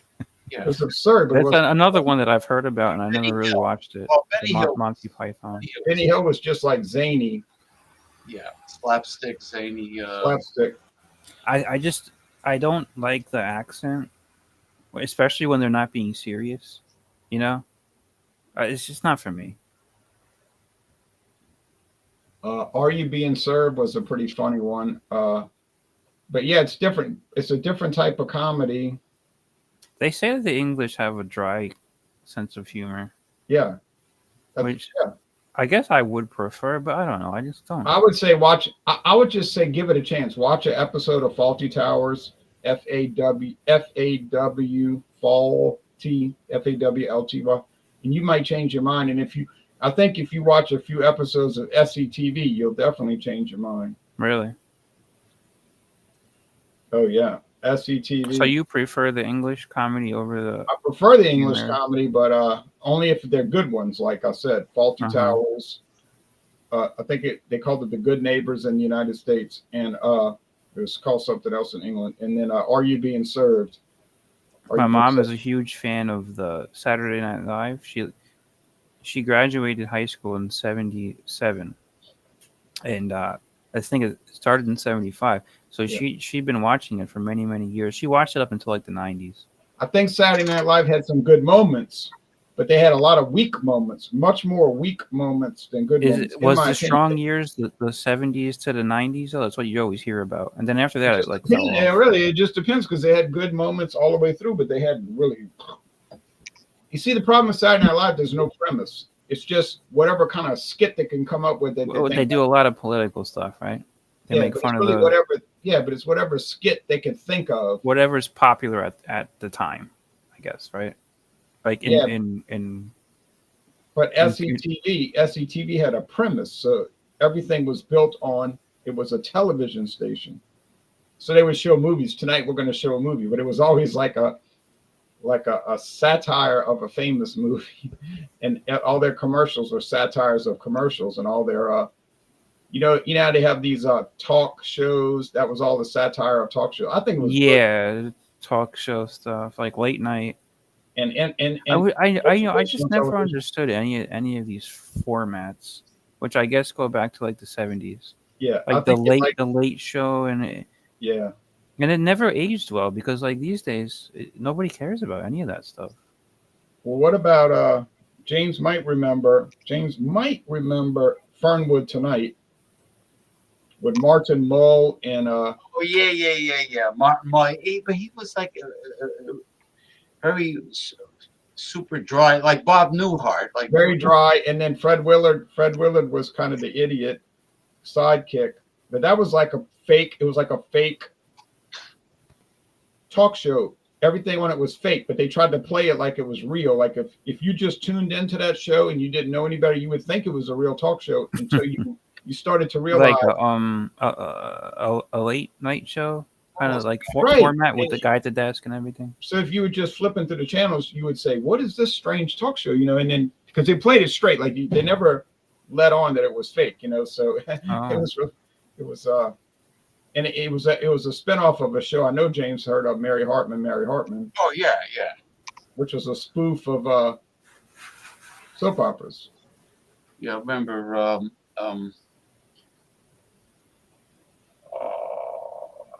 Mary Tyler Moore. Tommy, I'm drinking natural ice and I like it. It's very good. It's excellent beer, but Keystone Ice is better. Used to be. Discontinue. Yeah. But what now? You said Mary Tyler Moore. Yeah, you had what do you call it? Betty White, right? Was Sue Ann Nivens, right, on the show? She went on to do the Happy Homemaker. But the other really, Rhoda, her friend, went on to do a spin-off, did her own show. What was Mary Tyler Moore's character? Was she Just, supposed to be like a feminist? no, she was like an everyday single woman getting a job. She got just so she like trying to push like the idea that women can work, and But she didn't ever have a job that was very important. She was a she was a associate- secretary, right? She was associate producer, but they made her do work that was more like a secretary. And it was a pretty good show. And she started on another show, right? Like that was a black and She white was, show. she was with Dick Van Dyke when she was young. She started with Dick Van Dyke Show, which was black and white, but Mary Tyler Moore was in color. Was Mary in color. Tyler Yeah, Moore- I've seen both of them. you had They, Ted they used Knight, to be on. Have you ever seen the Nick at incompetent Night? newscaster. What? Have you ever seen the channel? It used to be called Nick at Night, Sure. Yeah. like Nickelodeon, but Yeah, at night. after like 9 o'clock, it would be called Nick at Night, and they used to put all the old shows on there. Sure. That's how I watched all those shows. I remember that, of course. I don't even think they do that anymore. No, I don't know. Well, I gotta go, y'all. Just was dropping in. All right, Yeah, good to all see right. you. Ron. Yeah, I gotta close out the show because I just ordered Chinese food. That's why I was looking down. They're gonna deliver it. I got ordered chicken with eggplant and garlic sauce, spicy, with rice. So that's Well, gonna, enjoy it. Enjoy it. gonna be my dinner. But night, thank you for stopping by. This was really totally unplanned. This extended deal here. We've been getting a lot of icy rain mixed with snow, wintry mix they call it. We've been getting a lot Wintry of that. mix is the worst. I give that weather 2 thumbs down. Terrible, All right. terrible. All Y'all right. y'all take care. Thank See you, Ron. Come Bye. by. Come again. Come back. I will try Come to. back. And you'll Come back, Shane. Mama needs you. you got Dawnbusters coming soon. No, I gotta work. Oh, you got Workbusters. I have a job. I have a job. All right. Employment. Bye bye. I have a job too. Yeah, that's right. You know what? That's it. That's enough. Thank you, everybody. Art Robinson, Tommy Carroll, the Trolls. What's the other guy's name? Brian Sook.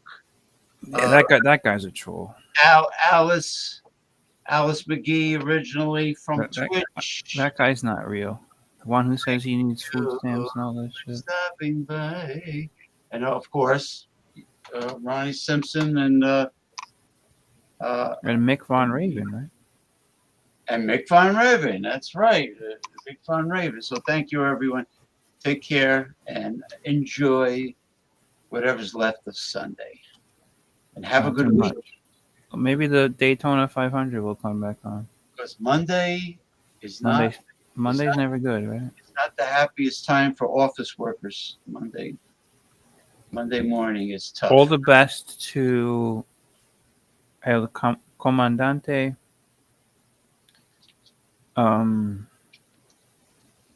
What's his name? For me, I try. No, not you. The guy in Canada.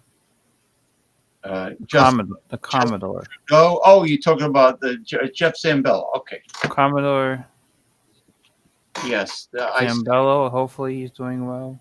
I send blessings. I will do a ritual tomorrow for everyone at my altar to send blessings to all my good friends and people in need that I know very well. I will do a blessing. I will light incense like I usually do. Now, what kind of incense do you use? Sage? I use sage with frankincense and myrrh. Where do you get it? And I had got a big package of frankincense and myrrh incense stick from the Meadowlands Flea Market at Giant Stadium a long time ago, years and years ago. But I got a lot of it.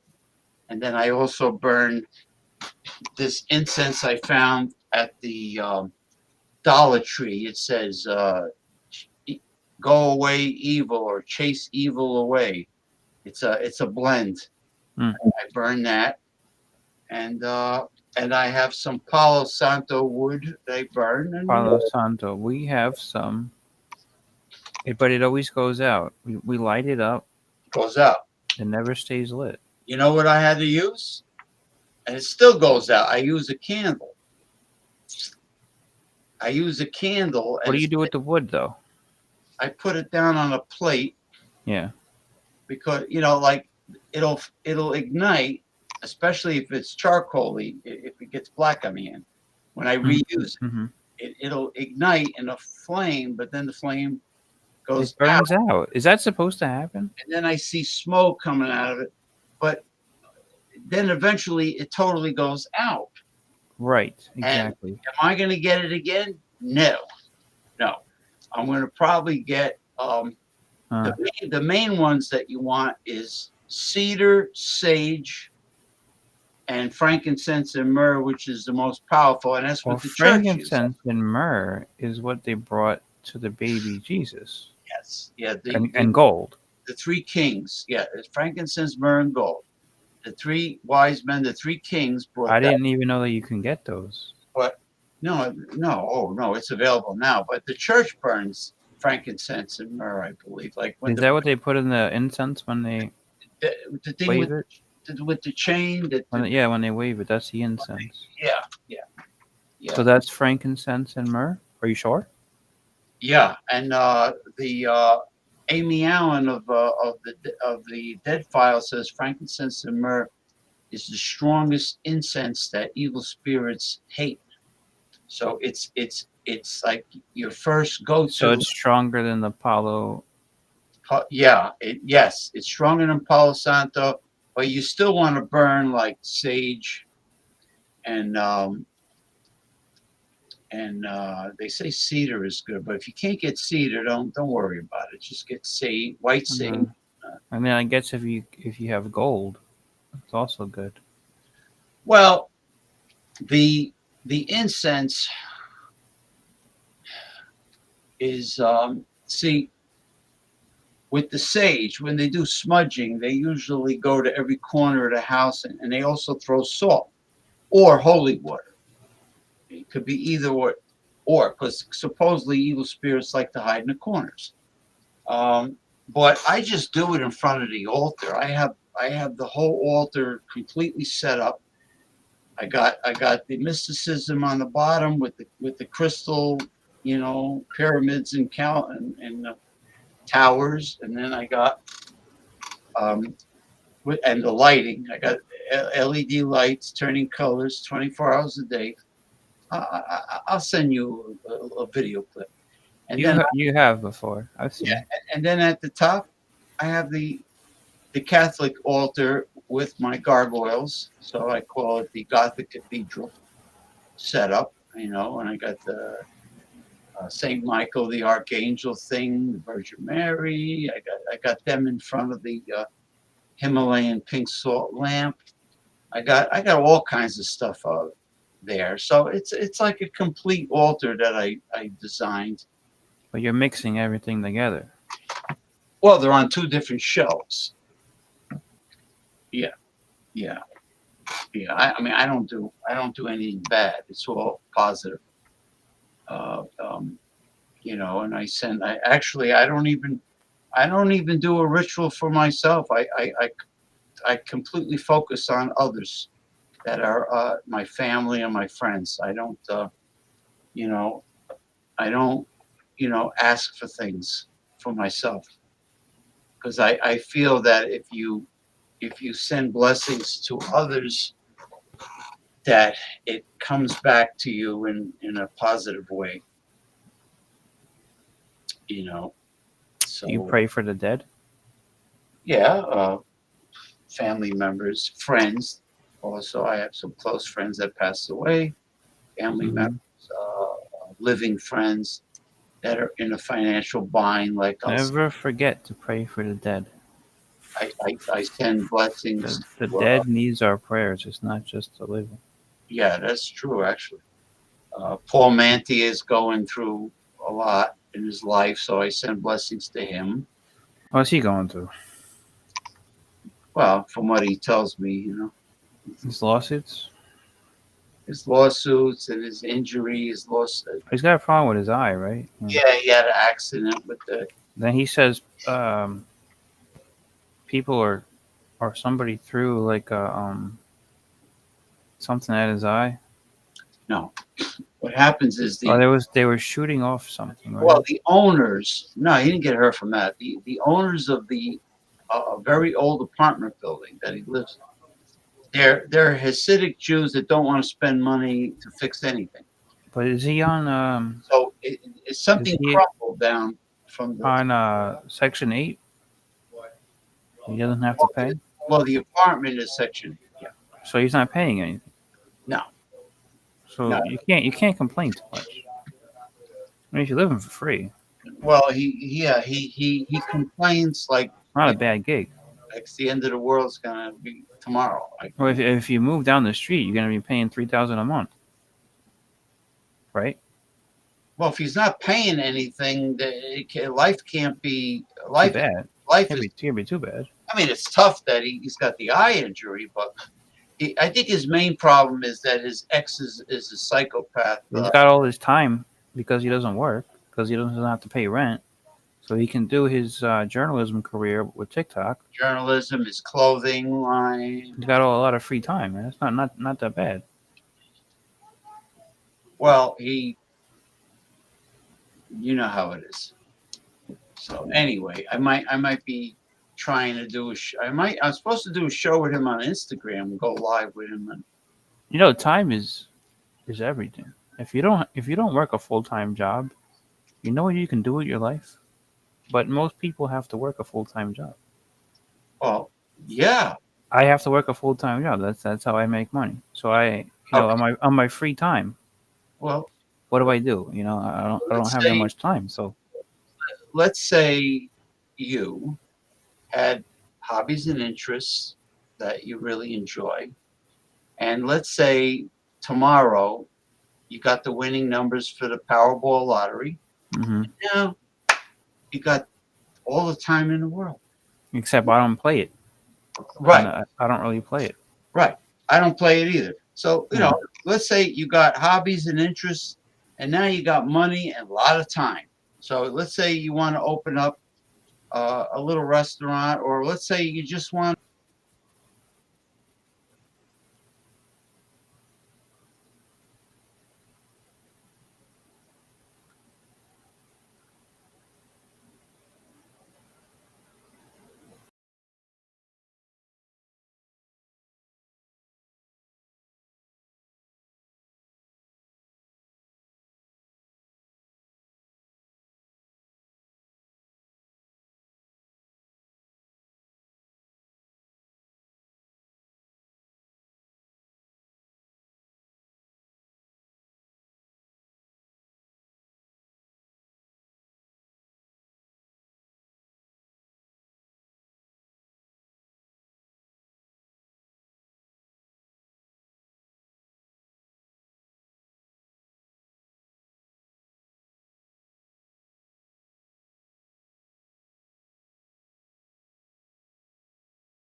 I thought